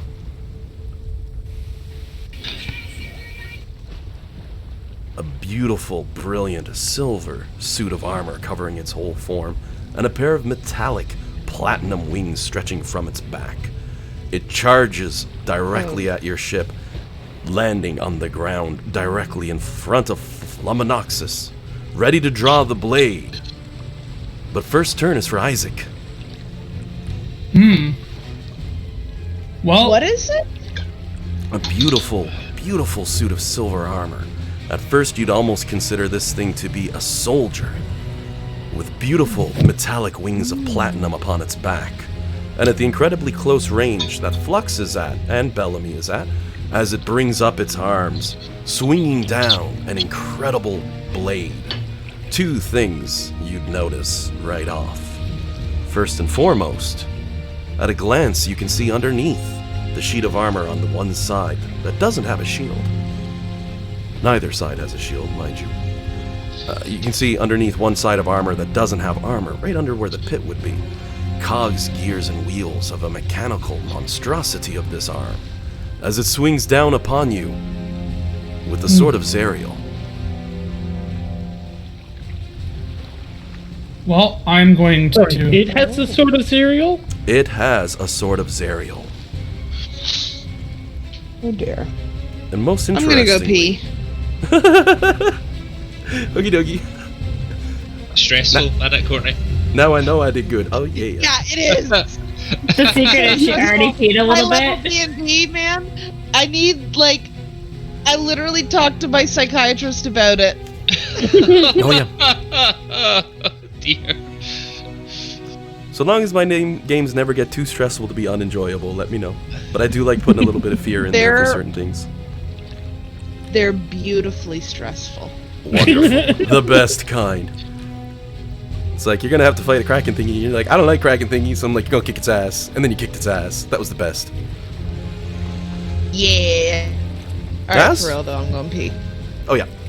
As for the face on this thing, to give a little more description while Courtney steps out for a quick second there, you notice the mask is a single sheet of ivory, entirely marked on one side, with the comedic face, while tragedy sits on the other half of the face, split down the middle in their design, the two signs of the theater groups combined into one horrendous mask of anger, staring outward as it strikes forth. For right now, I've just used the animated armor as a token on the map. Alright. I guess we're gonna try. This is Copy Isaac's turn, right? Because I think they're both labeled on the initiative tracker as Isaac Blackbelt. But Yep. seems to be the upside down one, so. If you hover He's over, it'll gonna- put the selection, but just give me a second, I'll rename the token as well. And that'll update the combatant list for you, Oh, yeah. and there you go. That always gets me, the fact that the token and the character sheet have different name entries. So Yeah, that's wonky. I'm gonna cast Disintegrate as a 6th level spell. Alrighty. So have him give me a DC 19 Dexterity saving throw. He uses a legendary resistance to overcome it. Alright, that's a legendary resistance down. And then Isaac is probably going to back up because... Or Copy Isaac's going to probably back up because, you know, not exactly a frontline combatant. Alright. And that will be Copy Isaac's turn. I don't think combat started technically on the... I did not. Right. And there we go. Now it is... And he's still showing as invisible on the combat tracker. Let me just toggle his state and see if that'll fix it. It does not. So let's remove you from the app, put you back in, put the updated dice roll that I gotta redo. Update that back to a 25. Alright. I've got a better picture for this guy. There we go. I'll give him a good token sometime. Rises up the mighty sword of Zariel and brings it down hard as he swings at Flux. Have we seen something like this before? An animated armor that, like... We've seen them before, but for some reason it seems reminiscent of something to me for some reason.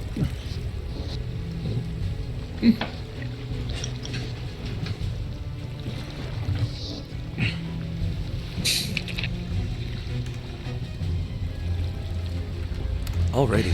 The first swing of the blade is a direct hit. Actually, I'm gonna double check Flux's AC. Still a 21 on there? Yeah. Alright. First swing of the sword is a direct hit as the sword of Zariel careens. The second one as well is a direct hit, as is the third swing. And then it parries itself up and brings up a fourth, which it misses on as it swings. I mention that because you usually have a few things you can do when someone misses, so... Yeah, I'll do... oh, yeah. I was gonna... You know what? No, that's inauthentic. I was gonna parry for the damage, so I'll reduce it by a d12 plus 2 on one of those hits. And it's my reaction, so I can't repost. My god, that's the second one I rolled on the d12. Great, so I reduce it by 3 hit points. Damage. Great. Do you want to just give me the damage total, Alan? Shaves off, with your 3 off, 54 points of damage as the blade careens across your form, radiating with incredible power. And you notice Zariel... Welcome back. Thanks. You notice Zariel looking up and narrowing her eyes. I can destroy that blade if I can get my hands on it. It's not mine. A casual fact of the Sword of Zariel is she can destroy it by simply grasping the blade, which causes the suit of armor to look up towards her somewhat, before looking back towards the group.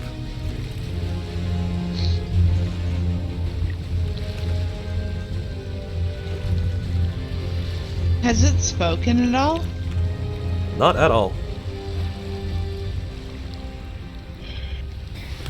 I don't think it's helpful, Alan, but my initiative is actually 9, but I really don't think it's gonna make a difference. Oh yeah, you're right behind Bellamy.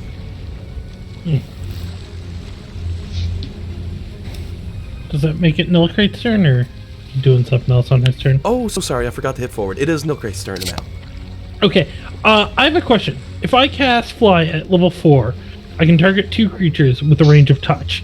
If I fly myself and go touch Jade, touch Flux, would that technically work? For fly? Yeah. Because it has a range of touch. For one willing creature. When you cast a spell using spell... Fourth level. One additional creature reached level of 3. They have to be within touch range when you cast the spell. If you cast touch and then go to someone else and touch them, it breaks it up and you can't do it. That's what I thought. Yep. I just had to make sure that's where you were going. Yeah, I feel like Alex is just gonna change himself, so we're just gonna fly here, cast Fly at level 3, just targeting Flux, Or actually, no. We'll cast it at level 4, so that way we can also hit Bellamy. And then we will continue to move using my fly to there. And then Pop will move 40 feet closer to there. And that'll be our turns.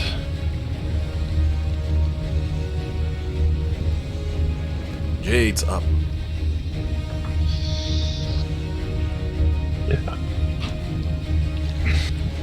Yeah.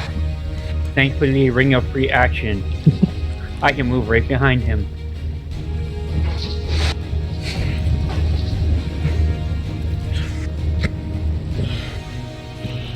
Oh yeah, I positioned myself poorly.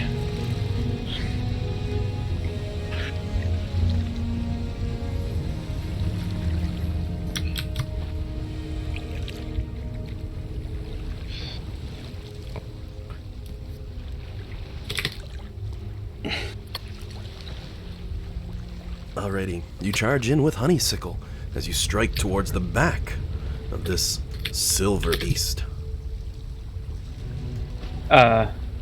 Do I have advantage on the from flanking? Yep. One's on either side, so you get flanking advantage. Yeah, I just have to ask because next level I negate that as a class feature. That's nice, isn't it? That's a long way away, though. Come on, level 20. You gotta ride that 19. Yeah. Yeah, but if I had gone full rogue, I'd have it by now. That's why I'm asking. Oh, yeah. A 27 is a hit. Go ahead and roll your damage.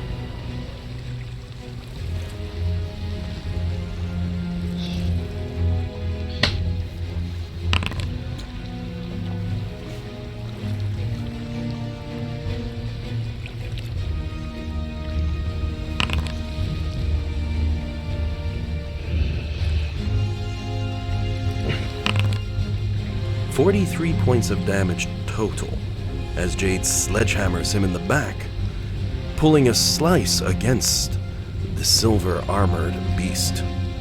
No sounds heard though as it twitches somewhat, adjusting its stance and still aiming a blade towards Flux.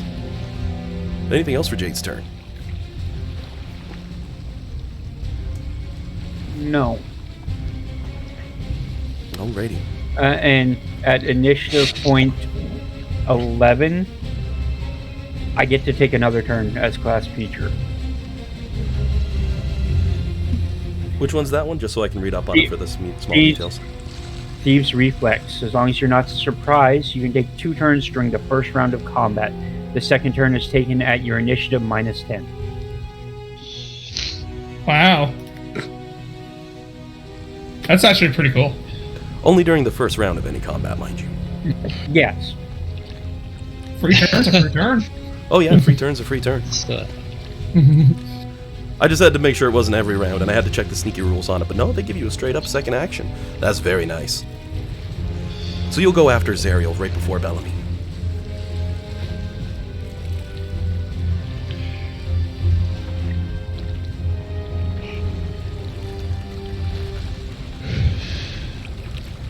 Isaac's up. Oh, right. Well,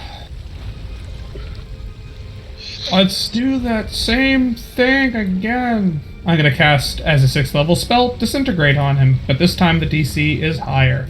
It is... Sorry, I have to bring up my actual character sheet because it doesn't reflect it properly on Foundry. DC 24. Reflex save. Come on, Dice, don't screw me over. Alright. Come on, Dice Brew. As you strike them with it, they're not going to use a legendary reaction this time. You go ahead and roll your damage.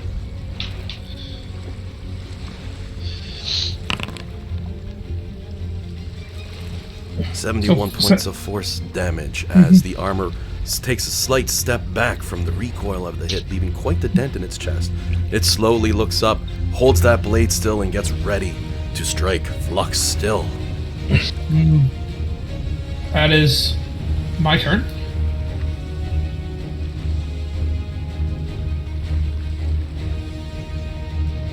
And as your turn comes to an end, the sky itself begins to open up with a bright, blinding flash, as from about 500 feet on high, a bolt of fire burns through the air as it comes down and slams into the side of your ship. Everyone give me a Dex savings throw, including the animated suit of armor, which isn't an animated suit of armor, it's just a silver armor. Oh. I'm going to use my reaction to use my flash of genius to raise mine to an 18. Alrighty. I'm gonna use my inspiration to reroll. Adding your inspiration roll on, you go right ahead.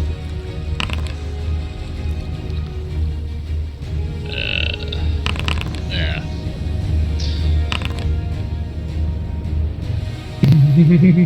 I think that's everybody, just giving a quick glance through. Oh, And there Zariel. we go.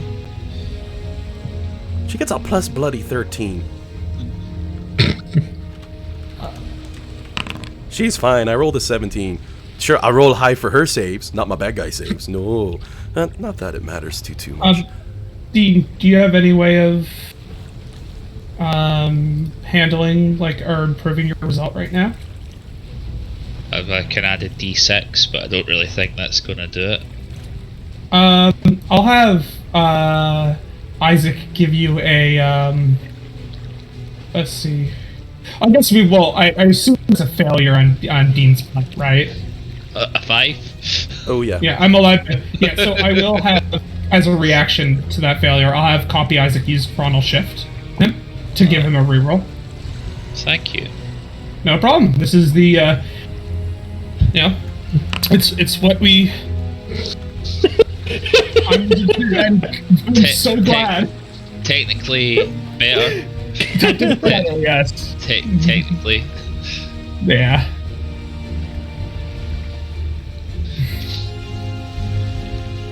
Poor Alec.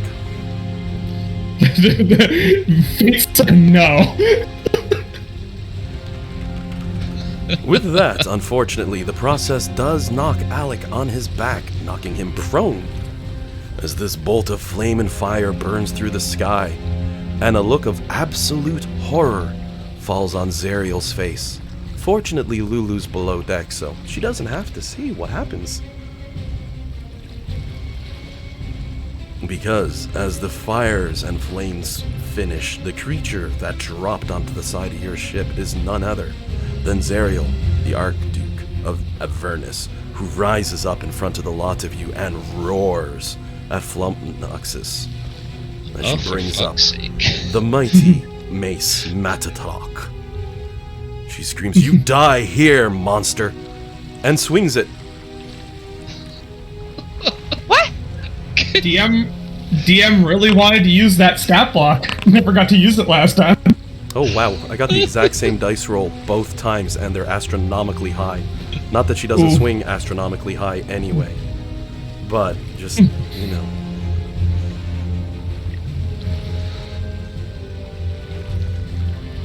So yeah, it's definitely hit Flux as this massive hammer dawns down on her head.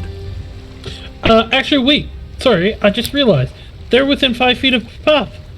Pup has a feature. Reaction. Pup will go ahead and just make it so they have disadvantage. And so deflecting attack. And when that happens, they also take 10 points of force damage.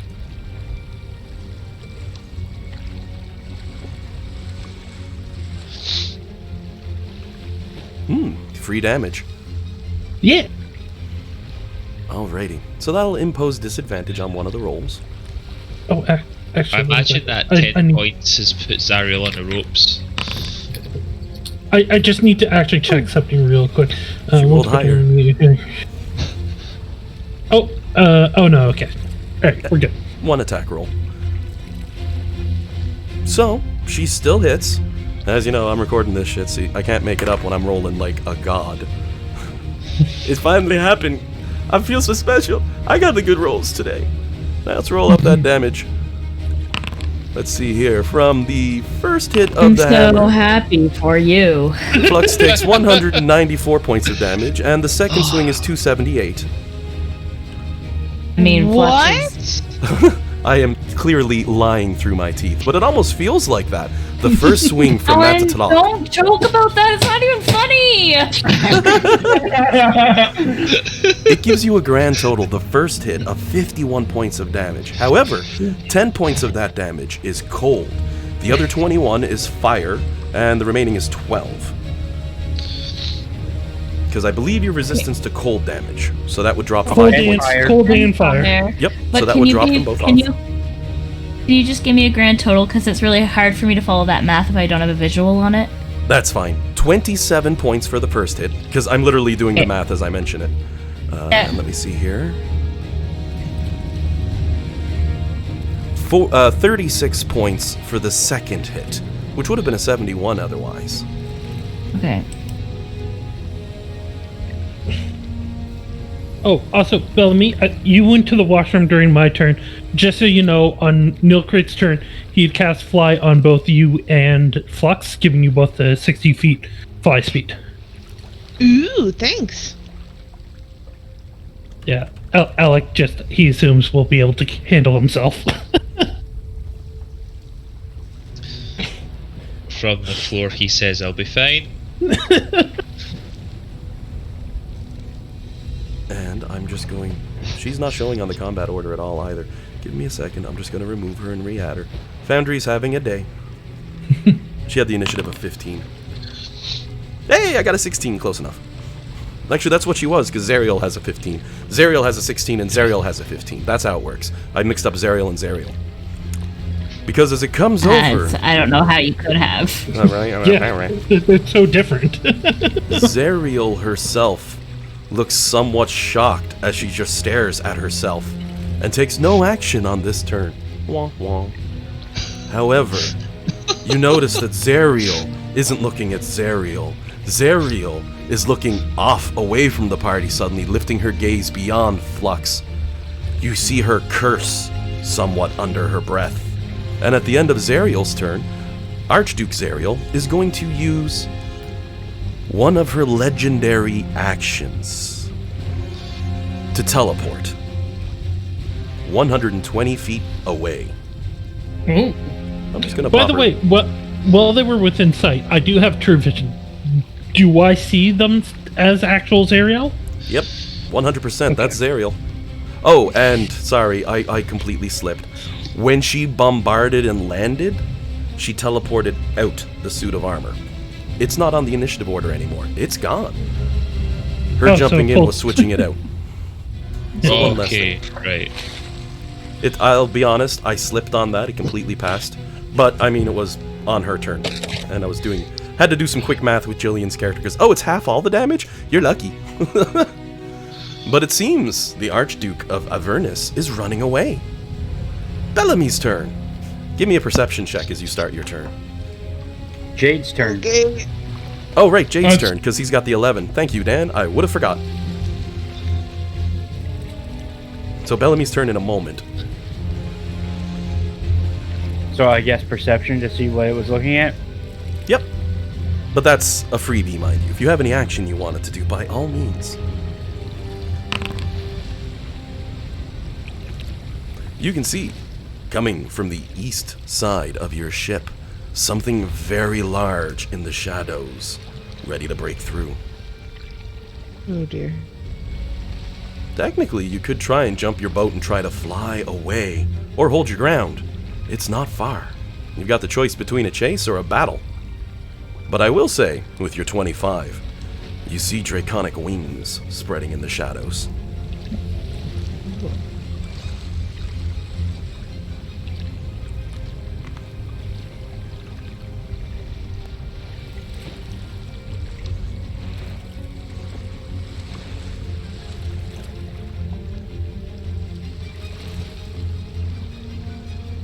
If Zariel is running its draconic wing, with that perception check, am I able to see how many heads it has?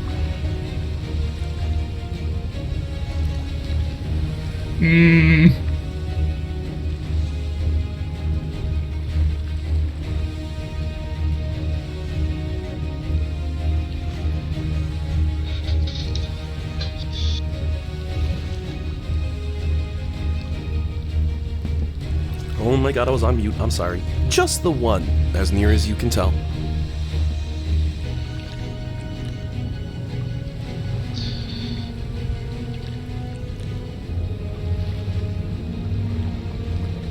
Yeah, I'm at a loss for what to do.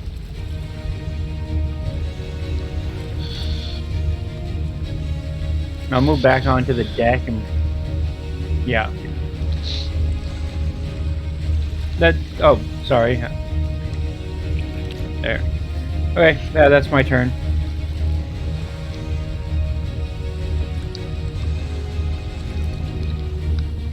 Alrighty. As your turn rolls round, Bellamy's turn, and at the end of your turn, Archduke Zariel of Avernus is going to trigger her ability again, using her feature to now move another 120 teleport away, so she's 240 feet away from your boat, moving as quickly as she can to get out of there. Well, that's not good.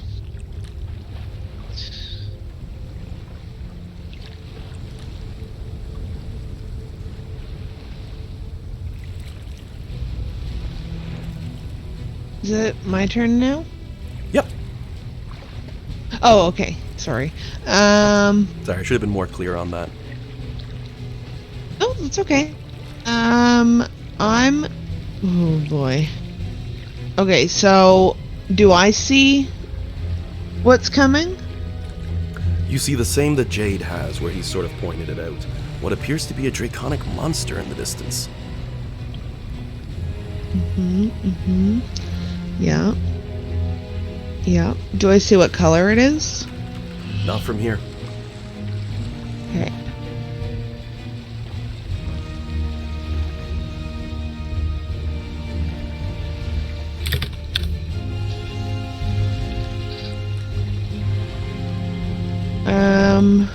Oh boy.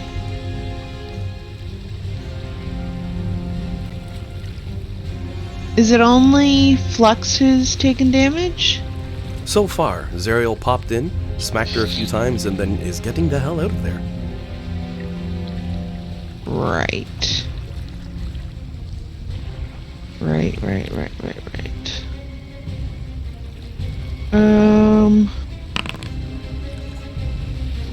Oh boy. The DM has basically warned next turn, this thing will be on top of the team. Or, you could try to get out of there. Somebody could run to the controls and book it.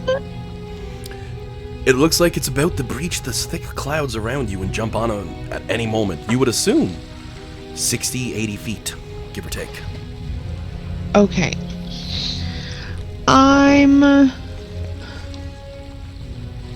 Oh dear. I'm going to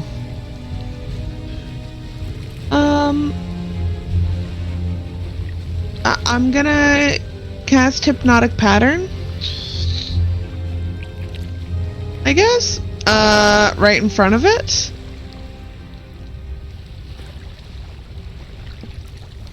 Ooh, nasty. I don't know. It probably won't do anything, but we'll see. What's the DC? 19. That was actually close. It does manage to pass, flying through.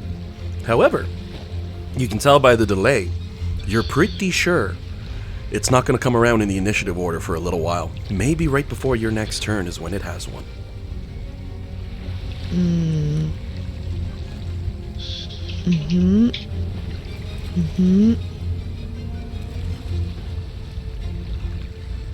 I will give Bardic Inspiration to Flux. And that's my turn.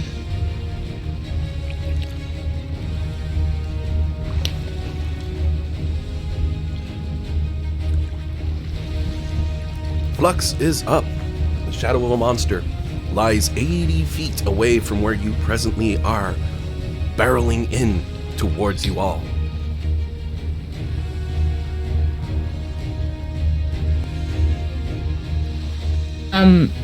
Yeah, I guess we run. I don't really know what else we're gonna do.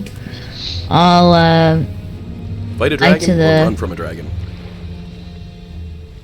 Well, if Zariel's running from it, I'd say we run too, so I'll run to wherever I need to go to steer the ship, and I'll go in the opposite direction. Again, I don't know. I'd probably have to turn around. Which I'm not might gonna be not like, be... the ship is over 30 feet, because it was very funky that I threw this down. It's just to give us a battle map. By all means, you can make it back to the controls. I can fly anyway. Oh, right, so you got I think 60 that gives me a little extra speed, yeah. You'd have no trouble. I'm not going to worry about the mechanics. You have no trouble. And your action, you could take control of the ship and gun it to get the hell out of there. I'll do what I can, and I'll also use my second wind to regain some health. Alrighty. That's the end of my turn. And now it's Alex's turn, as the ship is beginning to take off. And you now have a monster behind you, or at least soon. That's some nice second wind. Good amount of health. Do you get to do it twice, Jillian, or just the once? No, the computer's really laggy. Right. It took me that long just to switch tabs. Okay. I'm going to turn off the weather effects for now then, just as we finish up today's game. Because that'll actually take less processing power. And I'm going to clear the chat log. Because that adds up very quickly. Is it alright if I take the 28 since it's what I rolled first? Yep.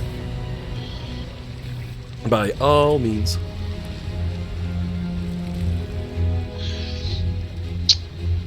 Okay, Alec will just stand up. I don't really have anywhere I can move to. I guess he'll step there. He'll bonus action go into his starry form and choose the chalice. And then I'll put Flux and cast Heal. So Flux will get back 60 HP plus. Oh, big 70. Was it 70? Yeah. Well, it says that. Yeah, the range is 60. Right. Yep, I was looking at the wrong thing. You also get back additional 20. 9 to health back. She's right at range. Thank you very much. So, there is one truth I will say. You've got a fast boat. That beast of a ship can hit 500. And this dragon only hits a 160. So as Alex's turn kicks over to an end, unless you've got anything else planned, you are most certainly going to outrun this beast. That's all my actions, movement and stuff all used up, so I'm good enough.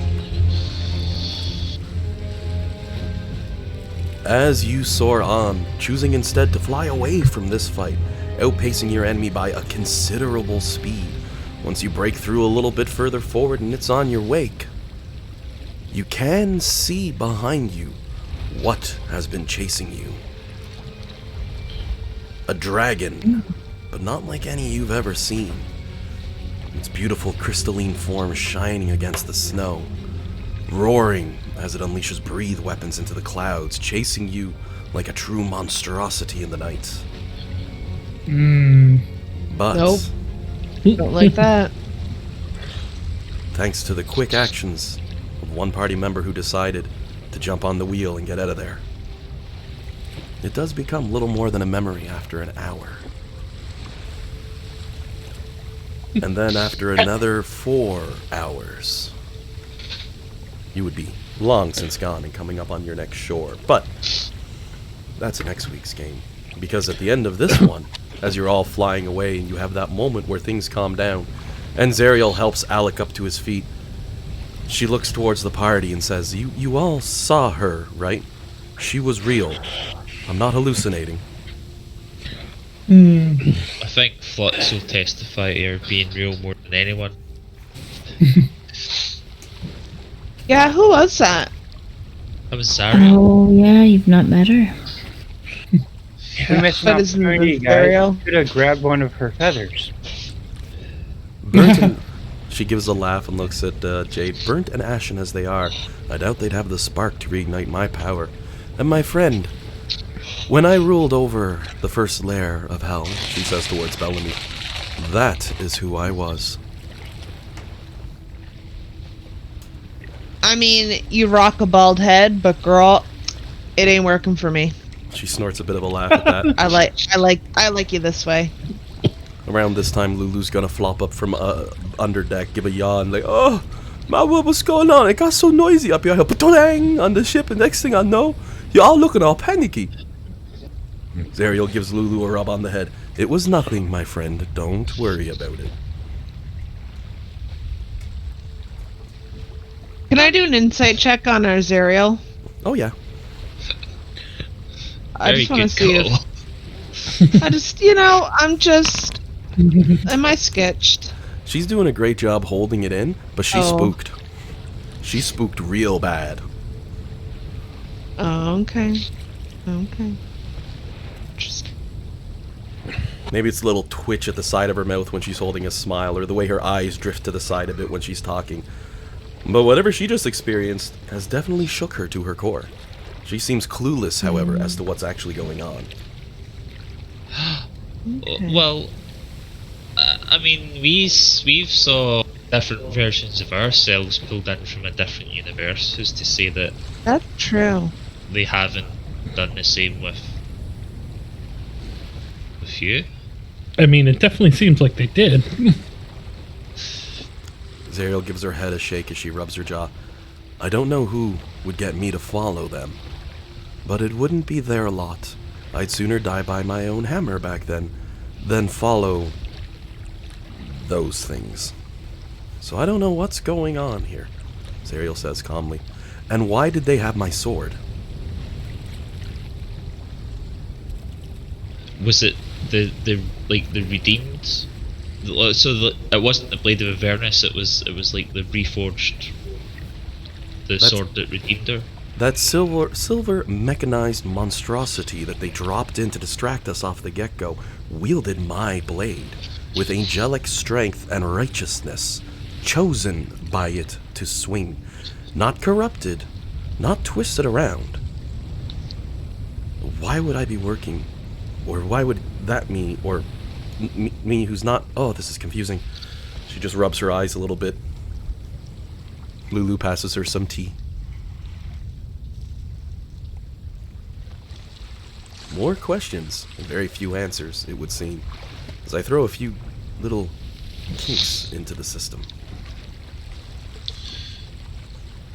With that, though. I just want one more question for Zariel. Would you really have ran from a dragon like that? Zariel pauses for a moment, looks towards the back of the ship and then off the bow, and seems to be calculating for a minute before she give her head a shake. Generally, no. I could best most creatures like that. More than likely, someone roll me an insight check for Zariel. Like, her doing the insight check. Oh. I can roll it. For it.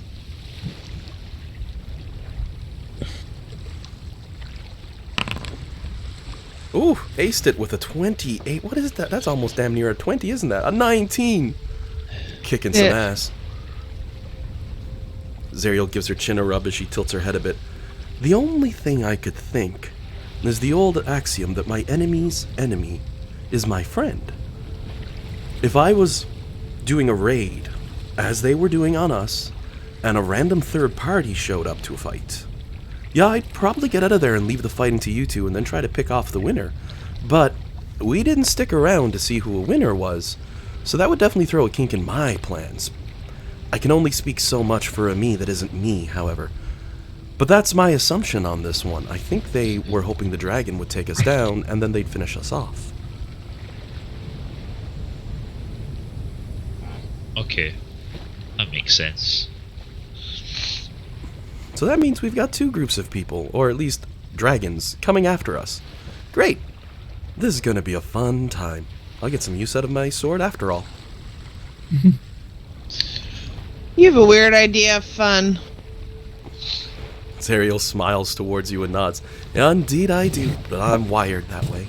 We take up the charge with the blade.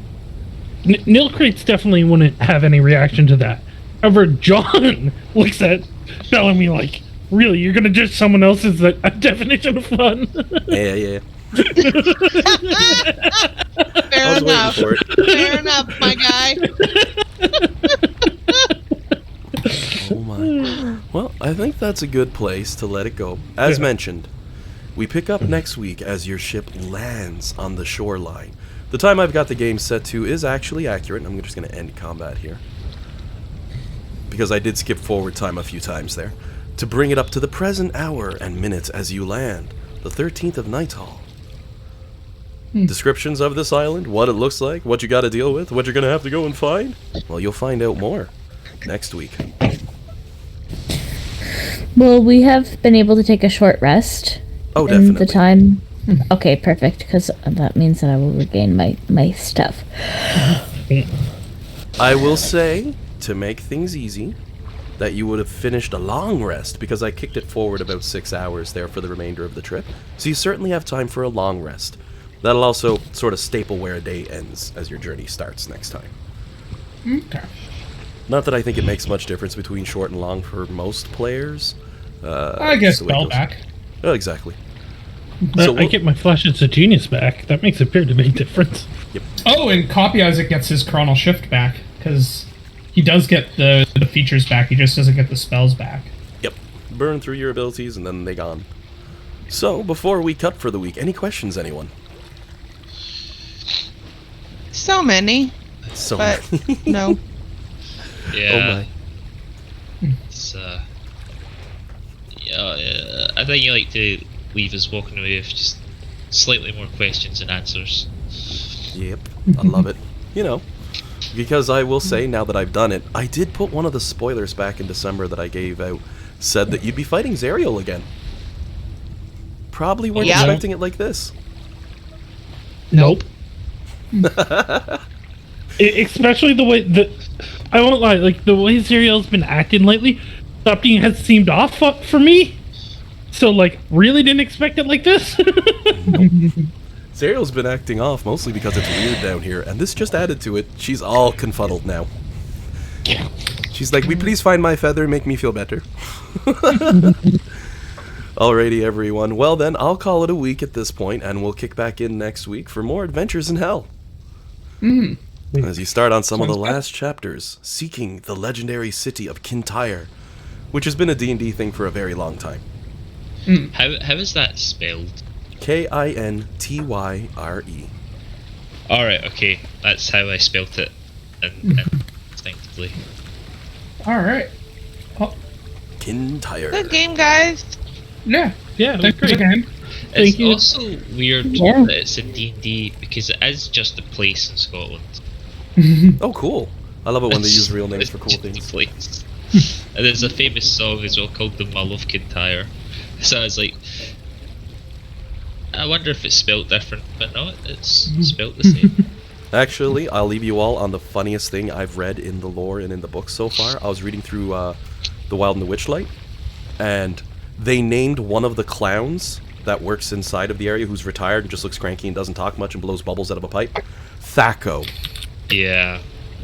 Hold on. Can we unpack this for a second? That was the sentence. Yep. There's a clown. In a different game. Clown. They have an entire theater area that's like a carnival, so there's clowns, but they called one of the clowns Thaco, which is a term from the original 2nd edition Advanced D&D, to hit armor class 0, Thaco, or Thaco as they called it sometimes, but it's Thaco. They named him that as a reference to old school D&D. Incredible. I love it. I'll throw his Love picture that. up next week if I remember, but I was reading through it just to see the adventure, and I saw him, and I was like, oh, you guys, that's a nice love letter to DMs, and you made him cranky and angry, because everyone hates calculating Thaco. I'm a couple of chapters into that adventure. It's it's a bit twee for my taste. I think I like my Fae to be more Dresden Files than whatever they're going for. They seem nice, which is a problem because I'm used to the Feywild screwing you over hard. Yeah. Oh yeah, it's definitely like the kind. A brilliant hook for a Feywild adventure I saw on Reddit once was your party stumbles into the Feywild. A satyr shows up with a clipboard. Hello, can I have your names? And then the party gives them their names, and he's like, "Thank you." Disappears, and none of them know their name. It's like that's the kind of thing. I've seen that meme before, and I love it. They do kind of prep this one like that. There is a point where players can enter losing things, and one of my favorites that I read, they lose their fashion sense. They lose their ability to tell a lie. Another one I read, they lose the ability to smile. I was like, oh, there's a character. Might make an NPC who got kidnapped as a kid and they took all of his emotional capacity, cannot smile. Now he's just a monster in the Feywild looking for revenge and his power back. Ooh, it builds itself. No. The best part is he's a jovial character, and he always is sitting there making jokes, but he can't smile at them. So it's like... Oh, yeah. Drive you mad after a while. Just sitting there laughing. Ha. Ha. Ha. Like, I'm pretty sure this one's funny. Nothing but dad jokes the whole campaign. Oh my god. Alrighty then, everyone. I would be in on that campaign. It'd be fun. Well, y'all have yourselves a great week, and we'll see you all next week for more Adventures in Hell. Thank you again. You guys have a good one. Yeah. Always a pleasure. Good one, guys. Later, everyone. Later, guys. Thanks, Alan. Have a good week. Bye.